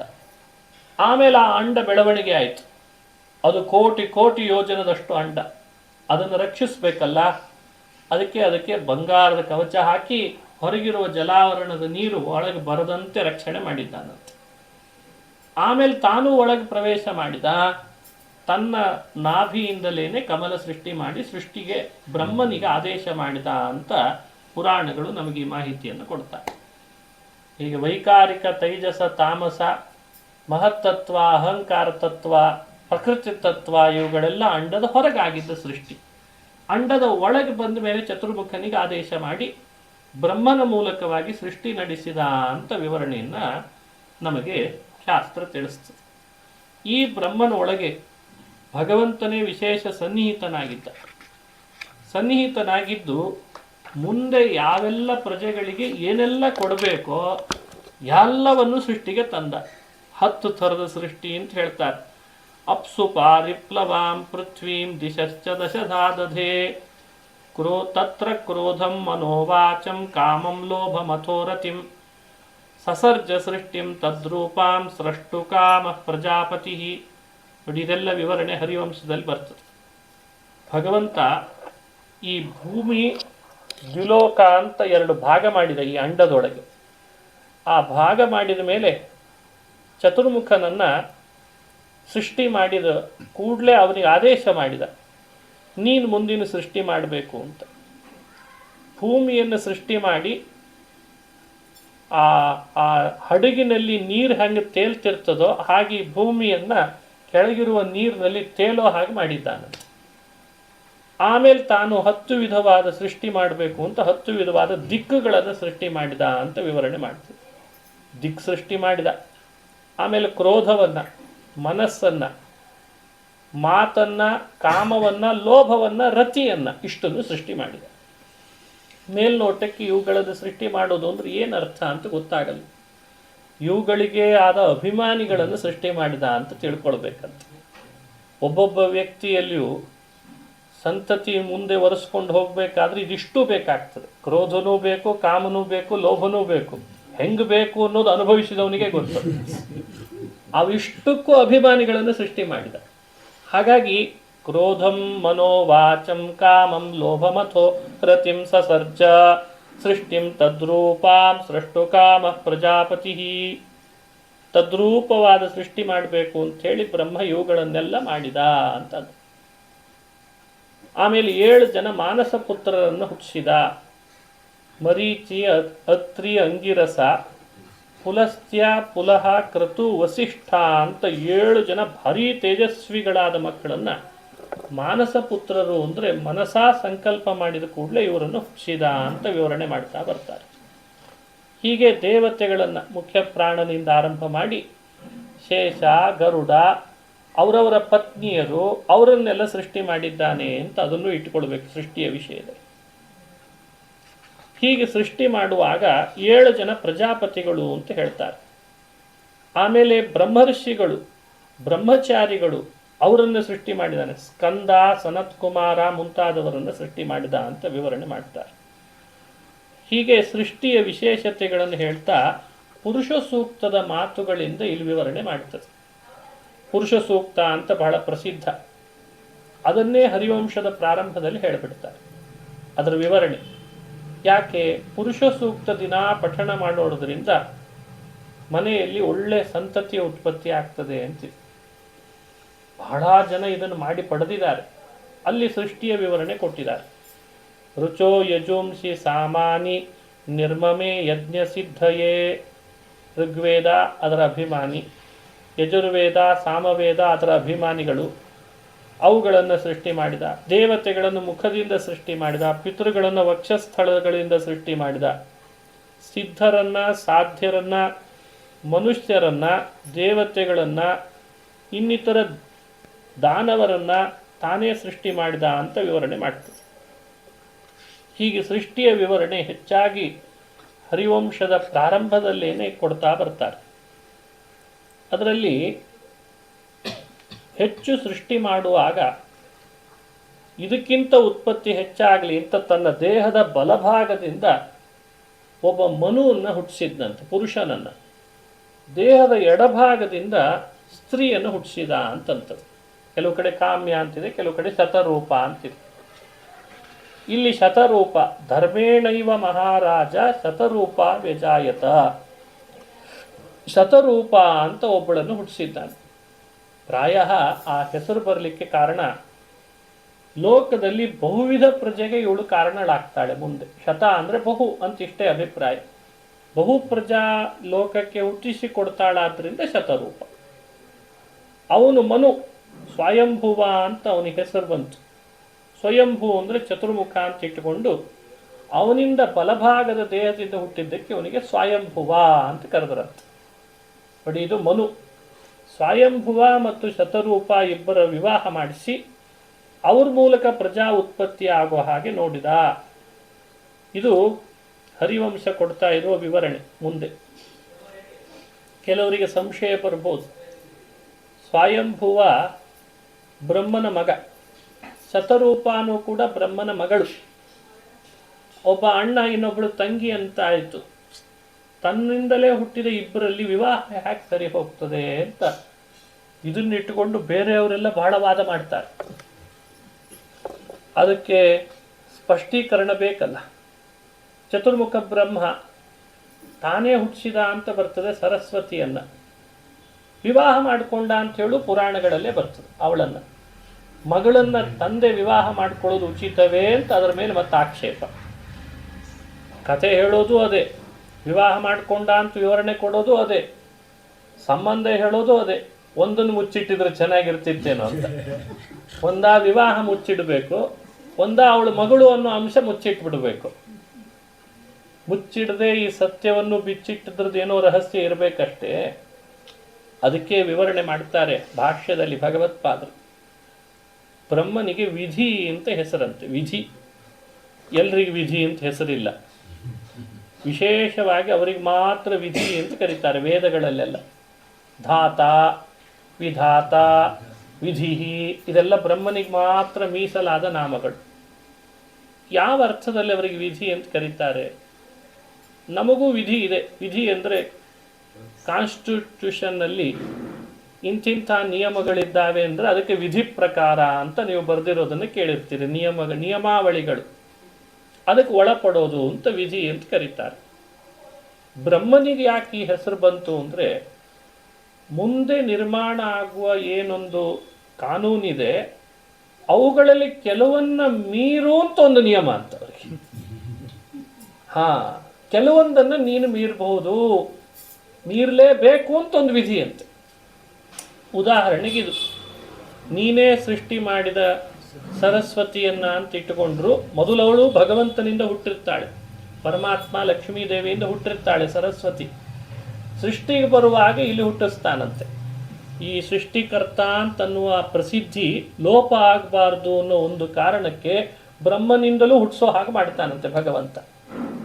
ಆ ಹುಟ್ಟಿಸುವ ಹಾಗೆ ಮಾಡಿದಾಗ ಒಂದು ವ್ಯವಸ್ಥೆ ಏನು ಅಂದರೆ ವಿಧಿ. ಅವಳನ್ನು ವಿವಾಹ ಮಾಡ್ಕೋ, ಲೋಕದ ನಿಯಮ ಮುಂದೆ ಬರೋದನ್ನು ಮೀರು ಅಂತ ಒಂದು ಆದೇಶ ಮಾಡ್ತಾನಂತೆ.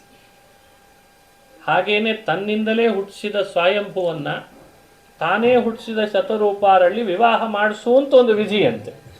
ಇದು ಮುಂದಕ್ಕೆ ಅಪ್ಲೈ ಆಗಬಾರ್ದು ಅಂತಾರೆ. ಮತ್ತೆ ಭಗವಂತ ಈ ಥರ ಬ್ರಹ್ಮನಿಗೆ ವಿಧಿ ಆದೇಶವನ್ನ ಮಾಡಿದ್ರಿಂದ ಆ ಪಾಲನೆ ಚೆನ್ನಾಗಿ ಮಾಡ್ತಾನಾದ್ರಿಂದ ಆ ವಿಷಯದೊಳಗೆ ಆ ವಿಧಿ ನಾಮ ಬ್ರಹ್ಮನ ಸ್ಥಾನ ಎರಡನ್ನೂ ಅರ್ಥೈಸಿ ಇಲ್ಲಿ ನಾವು ನಿಯಮ ಭಂಗದ ಪ್ರಶ್ನೆ ಮಾಡೋ ಹಾಗಿಲ್ಲ ಅಂತ ಕ್ಲಾಸ್ ಹಾಕ್ತಾರೆ. ಎಲ್ಲ ನಿಯಮಗಳನ್ನು ಮಾಡಿದ್ಮೇಲೆ ಒಂದು ಕ್ಲಾಸ್ ಹಾಕಿರ್ತಾರೋ ಇಲ್ಲ, ಇದು ಇವ್ರಿಗೆ ಮಾತ್ರ ಸಂಬಂಧಪಡ್ತದೆ ಇವ್ರಿಗಲ್ಲ ಅಂತ ಹಾಕ್ತಿರೋ ಇಲ್ಲ. ಎಂತೆಂಥ ದೊಡ್ಡ ದೊಡ್ಡ ಅಪ್ಲಿಕೇಶನ್ ಫಿಲ್ ಮಾಡಿರ್ತೀವಿ, ಆ ಭಾಗ ಮಾತ್ರ ನೋಡಿರಲ್ಲ, ಕಂಡೀಷನ್ ಅಪ್ಲೈ ಅನ್ನೋದನ್ನು ಮಾತ್ರ ನೋಡಿರಲ್ಲ. ಇದೇ ದುರಂತ. ಇವತ್ತು ಲೌಕಿಕದಲ್ಲಿ ಅವ್ರು ಹಾಕಿರ್ತಾರೆ, ನಾಳೆ ಏನಾದರೂ ನೀವು ತಕರಾರು ತೆಗೆದ್ರೆ ಅವ್ರು ಮೊದಲು ತೋರಿಸೋದೇ ಅದು, ಕಂಡೀಷನ್ ಅಪ್ಲೈ ನೋಡ್ಲಿಲ್ವಾ, ಸೈನ್ ಹಾಕಿದ್ರಿ ಅಂತ. ಇವ್ರದೇ ಇಷ್ಟದ ಅಂದರೆ ಅವಂದು ಹೇಗಿರಬೇಡ ಸೃಷ್ಟಿ, ಯೋಚನೆ ಮಾಡಬೇಕು. ಅದಕ್ಕೆ ಭಗವಂತನ ಸೃಷ್ಟಿಯಲ್ಲಿ ಇವು ಮಾತ್ರ ಹಾಗೆ. ಅದರಲ್ಲೂ 3 ವಿಭಾಗ ಮಾಡಿದ್ದಾರೆ. ಸಜ್ಜನರದನ್ನು ತಿಳ್ಕೊಳ್ಬೇಕು ನಾವು. ಬ್ರಹ್ಮನ ತನಕ ನಿಯಮಾವಳಿಗಳ ವ್ಯವಸ್ಥೆ ಸ್ವಲ್ಪ ಬದಲಾವಣೆ.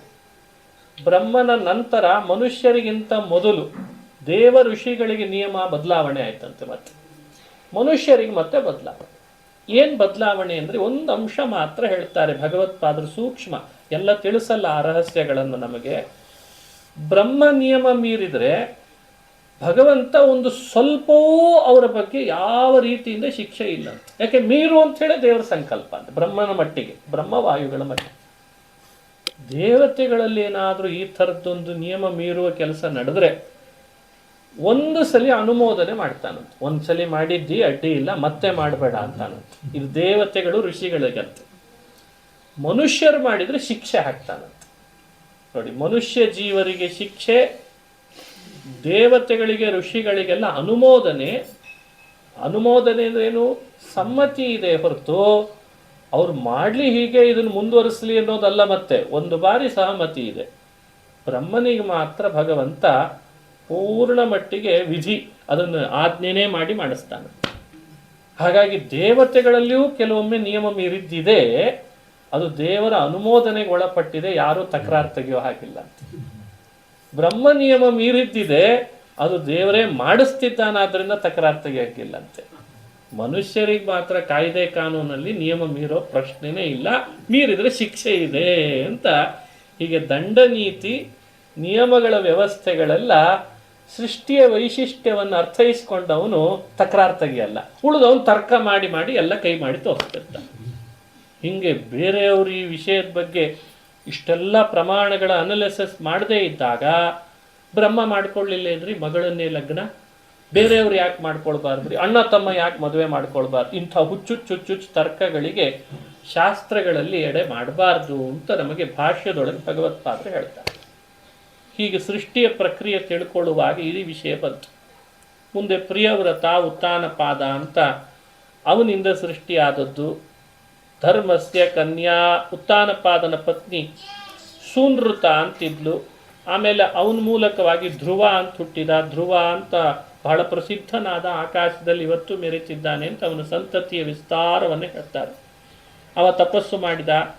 ಆ ತಪಸ್ಸಿನ ಪ್ರಭಾವದಿಂದ ಭಗವಂತ ಧ್ರುವನಿಗೆ ಲೋಕವನ್ನೇ ನಿರ್ಮಾಣ ಮಾಡಿ ಕೊಟ್ಟಿದ್ದಾನೆ. ಧ್ರುವ ಲೋಕ ಮೊದಲೇ ಇತ್ತು ಲೋಕ, ಅದು ಅಲ್ಲೊಂದು ಪಟ್ಟಣ ನಿರ್ಮಾಣ ಮಾಡಿ ಅವನಿಗೆ ಕೊಟ್ಟ ಅಂತ ವಿವರಣೆ ಮಾಡುತ್ತಾರೆ. ಅವನಿಂದ ವಂಶ ವೃದ್ಧಿಯಾಗುವ ಹಾಗಾಯಿತು. ತಸ್ಯಾಭಿಮಾನ ವೃದ್ಧಿಂಚ ಮಹಿಮಾನಂ ನಿರೀಕ್ಷಚ ಅಂತ ವಿಸ್ತಾರ ಮಾಡ್ತಾರೆ. ಹರಿವಂಶ ಶ್ರವಣ ಮಾಡುತ್ತಿರುವಾಗ ಇದೇ ವಂಶ ಸಂತತಿದ್ದೇ ಒಂದು ದೊಡ್ಡ ಪಟ್ಟಿ ಕೊಡ್ತಾರೆ. ಅವನ ಹೆಸರು, ಅವನ ಮಗ, ಇವನ ಮಗ, ಅವನ ಮಗ ಅಂತ ಹೇಳ್ತಾ ಬರ್ತಾರೆ. ಇದು ಒಂದು ಪದ್ಧತಿ. ಕೆಲವು ಉಪಾಖ್ಯಾನಗಳಿಂದಲೂ ನಮಗೂ ಸಂದೇಶ ಕೊಡ್ತದೆ. ಹರಿವಂಶದಲ್ಲಿ ದಕ್ಷನ ಉತ್ಪತ್ತಿ, ಹಾಗೆ ಮರುದೇವತೆಗಳ ಉತ್ಪತ್ತಿ, ಸೂರ್ಯನ ಸಂಸಾರದ ಚರಿತ್ರೆ, ಸೂರ್ಯನ ಸೃಷ್ಟಿಯ ಬಗ್ಗೆ, ಪಿತೃದೇವತೆಗಳ ಉತ್ಪತ್ತಿ, ದ್ವಾದಶ ಆದಿತ್ಯರ ಬಗ್ಗೆ, ವಸುಗಳ ಬಗ್ಗೆ ಹೆಚ್ಚು ಫೋಕಸ್ ಮಾಡಿ ನಮಗೆ ಹಿರಿಯರು ಅನುಸಂಧಾನ ಮಾಡಿರ್ತಾರೆ. ಯಾಕೆ ಇವರೆಲ್ಲ ಅಂದರೆ, ಇವರು ನಮ್ಮ ಮನೆಯೊಳಗೆ ಸಂತಾನವನ್ನು ಕೊಡೋರಂತೆ. ಹಾಗಾಗಿ ಇವರ ಸಂತತಿಯ ಸ್ಮರಣೆ ಮಾಡ್ತಾ ಇದ್ರೆ ನಮ್ಮ ಮನೆಯಲ್ಲಿ ಅವರ ಆಶೀರ್ವಾದದಿಂದ ಸಂತಾನ ಬೆಳೀತದೆ ಅಂತ ಅಭಿಪ್ರಾಯ.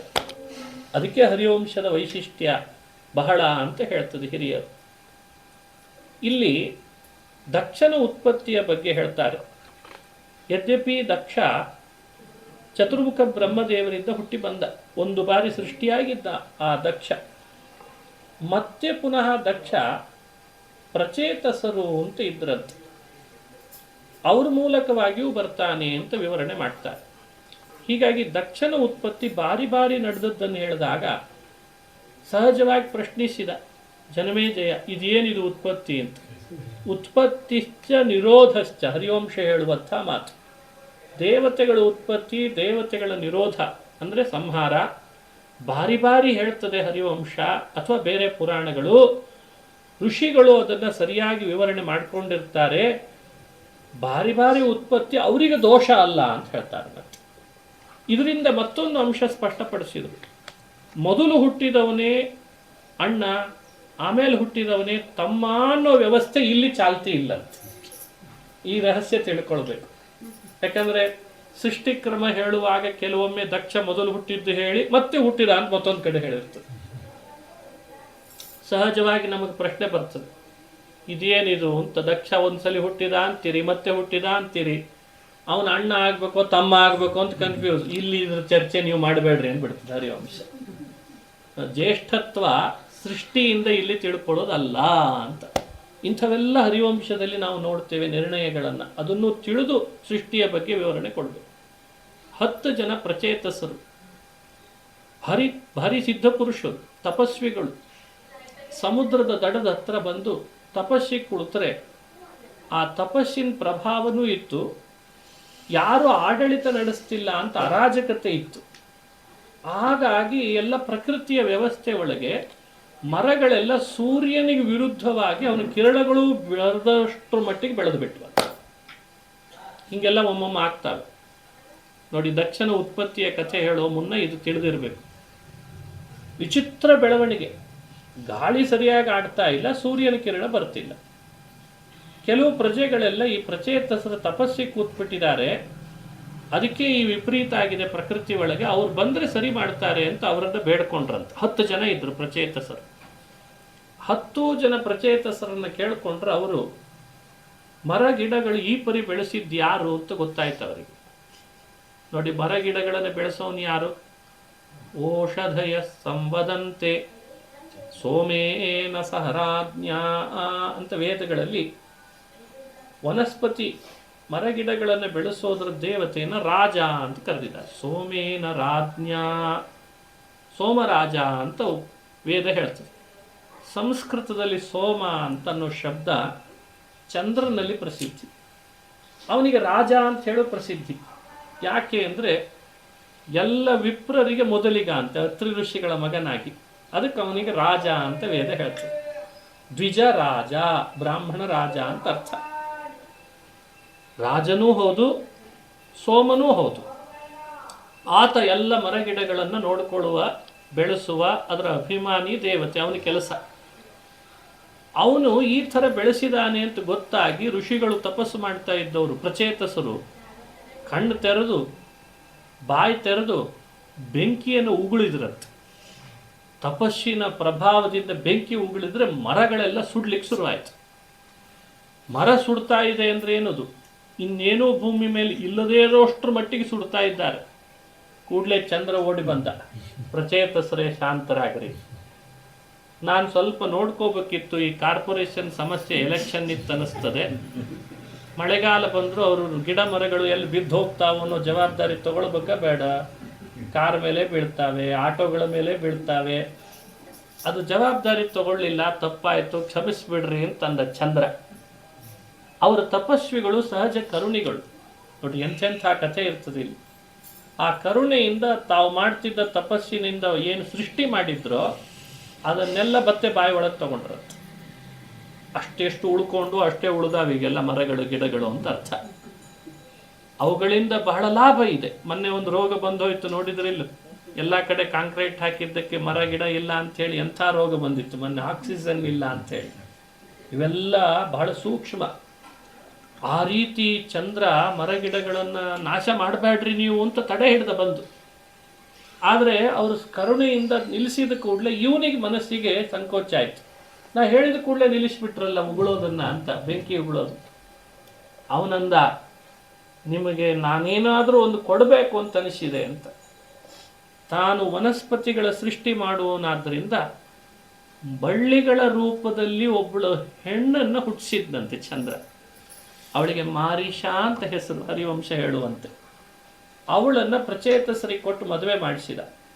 10 ಜನ ಒಬ್ಬಳನ್ನು ವಿವಾಹ ಮಾಡಿಕೊಂಡ್ರ ಇತಿಹಾಸ ಇಲ್ಲಿ ಬರ್ತದೆ.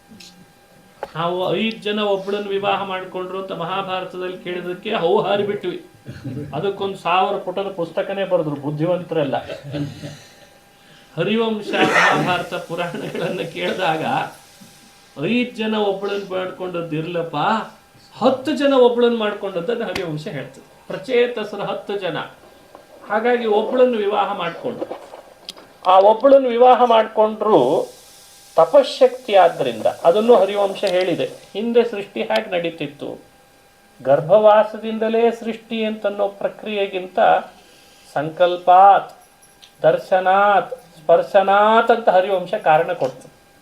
ಅಂದರೆ ಸೃಷ್ಟಿ ಮಾಡುವಾಗ ಮಕ್ಕಳನ್ನು ಕೆಲವು ಋಷಿಗಳು ಕೇವಲ ದೃಷ್ಟಿ ಬೀರ್ತಿದ್ರಂತೆ ಹೆಣ್ಣಿನ ಮೇಲೆ, ಆವಾಗಲೇ ಮಗು ಹುಟ್ಟಿಬಿಡ್ತಿತ್ತಂತೆ. ಕೆಲವರು ಸಂಕಲ್ಪ ಮಾಡ್ತಿದ್ರಂತೆ, ಅಂದರೆ ಮನಸ್ಸಿನಲ್ಲಿ ಇಂಥ ಒಂದು ಮಗು ಹುಟ್ಟಲಿ ಅಂದರೆ ಹುಟ್ಟುಬಿಡ್ತಿತ್ತಂತೆ. ಆ ಥರದ ಶಕ್ತಿ ಸಂಕಲ್ಪದಿಂದ, ದರ್ಶನದಿಂದ.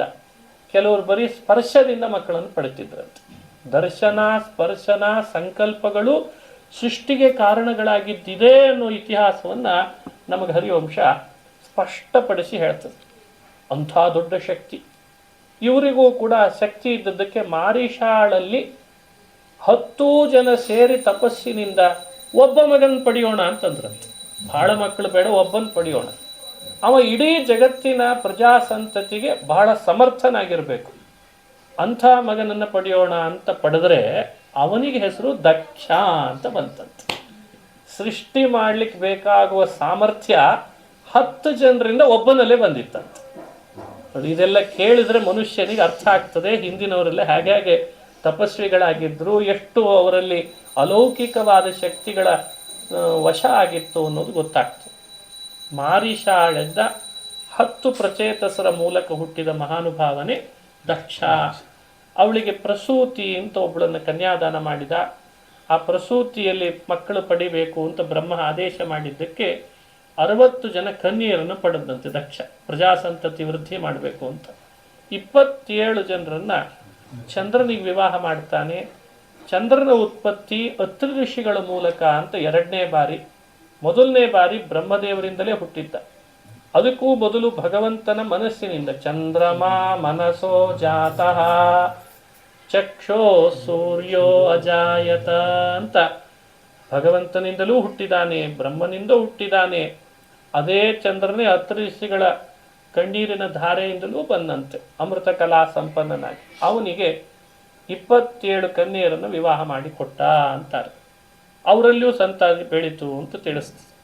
13 ಜನರನ್ನ ಕಶ್ಯಪರಿಗೆ ವಿವಾಹ ಮಾಡಿಕೊಟ್ಟ ಅಂತ ವಿವರಣೆ ಮಾಡ್ತಾರೆ. ತಿಥಿ, ಅದಿತಿ, ಧನು, ಕರ್ದ್ರು, ಕೀಕಸ, ವಿನತ, ಸುರಭಿ ಅಂತ ಅವ್ರದ್ದೇ ಪಟ್ಟಿ ಕೊಡ್ತದೆ. 13 ಜನರನ್ನು ಕಶ್ಯಪರಿಗೆ ವಿವಾಹ ಮಾಡಿಸ್ತಾರೆ. ದದೌಸ ದಶ ಧರ್ಮಾಯ, ಯಮಧರ್ಮನಿಗೆ 10 ಜನ ಕನ್ಯೆಯರನ್ನು ವಿವಾಹ ಮಾಡಿಕೊಟ್ಟ. ಅವರ ಹೆಸರುಗಳನ್ನು ಹರಿವಂಶ ಉಲ್ಲೇಖಿಸಿ ಒಬ್ಬೊಬ್ಬ ತನ್ನ ಪತ್ನಿಯರಲ್ಲಿ ಶ್ರದ್ಧಾ ಮುಂತಾದಂಥ ಮಕ್ಕಳುಗಳನ್ನು ಮುಂದೆ ಆತ ಹೇಗೆ ಪಡೆದ ಅಂತ, ಯಮಧರ್ಮನ ಸಂತತಿ ಹೇಗೆ ಬೆಳೀತು, ಕಶ್ಯಪರಿಂದ ಸಂತತಿ ಹೇಗೆ ಬೆಳೀತು, ಅಂಗಿರಸರಿಗೆ ಅಂತ ಇಬ್ಬರನ್ನು ವಿವಾಹ ಮಾಡಿಕೊಟ್ಟ.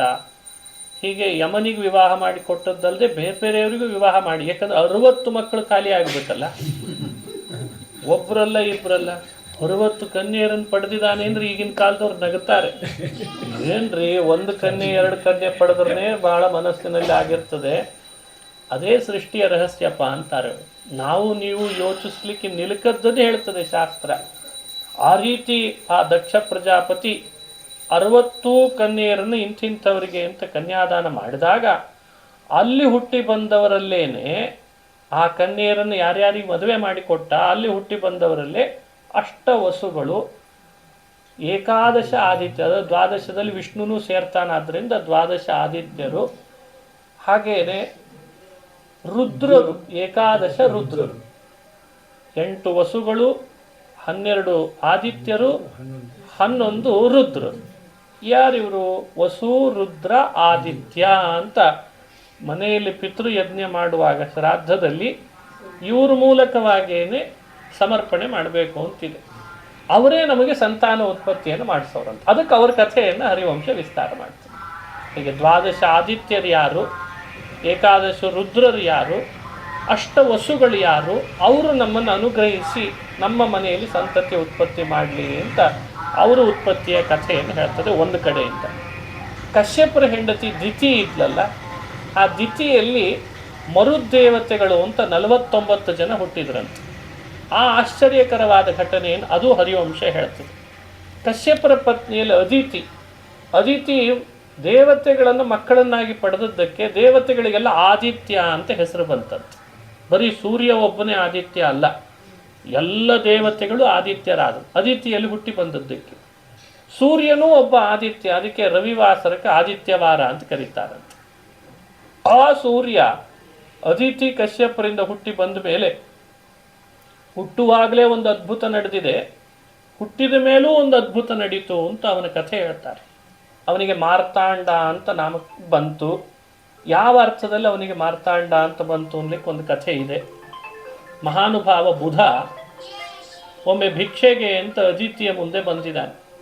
ಅದಿತಿ ತುಂಬು ಗರ್ಭಿಣಿಯಾದಾಗ ಭಿಕ್ಷೆಗೆ ಬಂದವನು ಭಿಕ್ಷಾಂ ದೇಹಿ ಅಂದರೆ ಸ್ವಲ್ಪ ನಿಧಾನವಾಗಿ ಬಂದು ಭಿಕ್ಷೆ ಹಾಕಿದ್ದಾನೆ. ಅಷ್ಟಕ್ಕೆ ಸಿಟ್ಟಾಗಿ ಶಪಿಸಿದ್ದಂತೆ ಗರ್ಭದೊಳಗಿರುವ ಆ ಮಗು ಮೃತವಾಗಲಿ ಅಂತ ಅಂಡದಲ್ಲೇ ಮೃತನಾಗಿಬಿಟ್ಟ. ಕಶ್ಯಪರು ತಮ್ಮ ತಪಶಕ್ತಿಯಿಂದ ದುಃಖ ಪಡ್ತಿದ್ದಂಥ ತಾಯಿ ಅದಿತಿಗೆ ಅಂದರೆ ತಮ್ಮ ಪತ್ನಿಯಲ್ಲಿ ಮಂತ್ರಶಕ್ತಿಯಿಂದ ಏನು ಮೃತನಾಗಿದ್ದಾನೆ ಅಂತ ನೀನು ಅನ್ಕೊಂಡಿದ್ದಿ, ಅವನು ಬದುಕಿ ಬರ್ತಾನೆ ಅಂತ ಹೇಳಿ ಬದುಕಿಸಿದ್ರಂತೆ. ಅದಕ್ಕೆ ಅವನಿಗೆ ಮಾರ್ತಾಂಡ. ಅಂಡದೊಳಗಿದ್ದಾಗಲೇ ಮೃತನಾದವನು ಕಶ್ಯಪರ ತಪೋಬಲದಿಂದ ಪುನಃ ಬದುಕಿದ್ದಕ್ಕೆ ಅವನಿಗೆ ಮಾರ್ತಾಂಡ ಅಂತ ಹೆಸರು ಬಂತು. ನೋಡಿ, ಇದೆಲ್ಲ ಒಂದೊಂದು ಸಂದೇಶವಾಹಕವಾದ ಕಥೆ. ಕೆಲವು ಸ್ತ್ರೀಯರಿಗೆ ಗರ್ಭ ನಿಲ್ತಿರಲ್ಲ, ನಿಂತರೂ ಒಳಗಡೆಯಲ್ಲಿ ಮಗು ಏನಾದರೂ ಒಂದು ಕಾರಣದಿಂದ ಸತ್ತೋಗ್ತಿರ್ತದೆ. ಇನ್ನೇನೋ ಒಂದು ಸಮಸ್ಯೆಯಿಂದ ಮಕ್ಕಳಾಗ್ತಿರಲ್ಲ. ಈ ಸೂರ್ಯನ ಉತ್ಪತ್ತಿ ಕಥೆಯನ್ನು ಸ್ತ್ರೀಯರು ಶ್ರವಣ ಮಾಡಿದರೆ ಗರ್ಭದೋಷಗಳು ಪರಿಹಾರ ಆಗಿ ಗರ್ಭಧಾರಣೆಯಾಗಿ ಮಾರ್ತಾಂಡ ಸೂರ್ಯನಂತೆ ಬೆಳಗುವ ಮಗ ಹುಟ್ಟುತ್ತಾನೆ ಅಂತ ಹಿರಿಯರು ಹೇಳ್ತಾರೆ.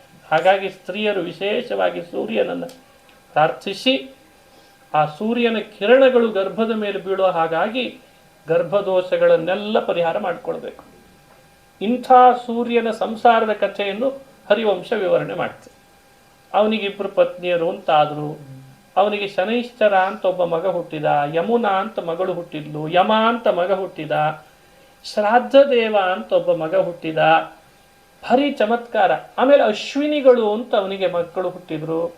ಸಂಜ್ಞಾ ಅಂತ ಅವನ ಪತ್ನಿ, ಛಾಯಾ ಅಂತ ಇನ್ನೊಬ್ಬಳು ಪತ್ನಿ ಆದ್ಲು ಅಂತ ಹರಿವಂಶ ಕಥೆ ಹೇಳ್ತದೆ. ನಾಳೆ ಸಮಯಕ್ಕೆ ಅನುಗುಣವಾಗಿ ಸೂರ್ಯನ ಸಂಸಾರ ಹೇಗೆ ನಿಭಾಯಿಸ್ತಿದ್ದ ಮಹಾನುಭಾವ ಅಂತ ಅವನ ಕಥೆಯನ್ನು ಶ್ರವಣ ಮಾಡೋಣ. ಹೀಗೆ ಮುಂದುವರೆದ ಕೆಲವು ಕಥಾನಕಗಳನ್ನು ನೋಡೋ ಪ್ರಯತ್ನ ಮಾಡ್ತೇನೆ. ಶ್ರೀಕೃಷ್ಣ ಅರ್ಪಣಮಸ್ತು. ಹರಯೇ ನಮಃ. ಹರಯೇ ನಮಃ.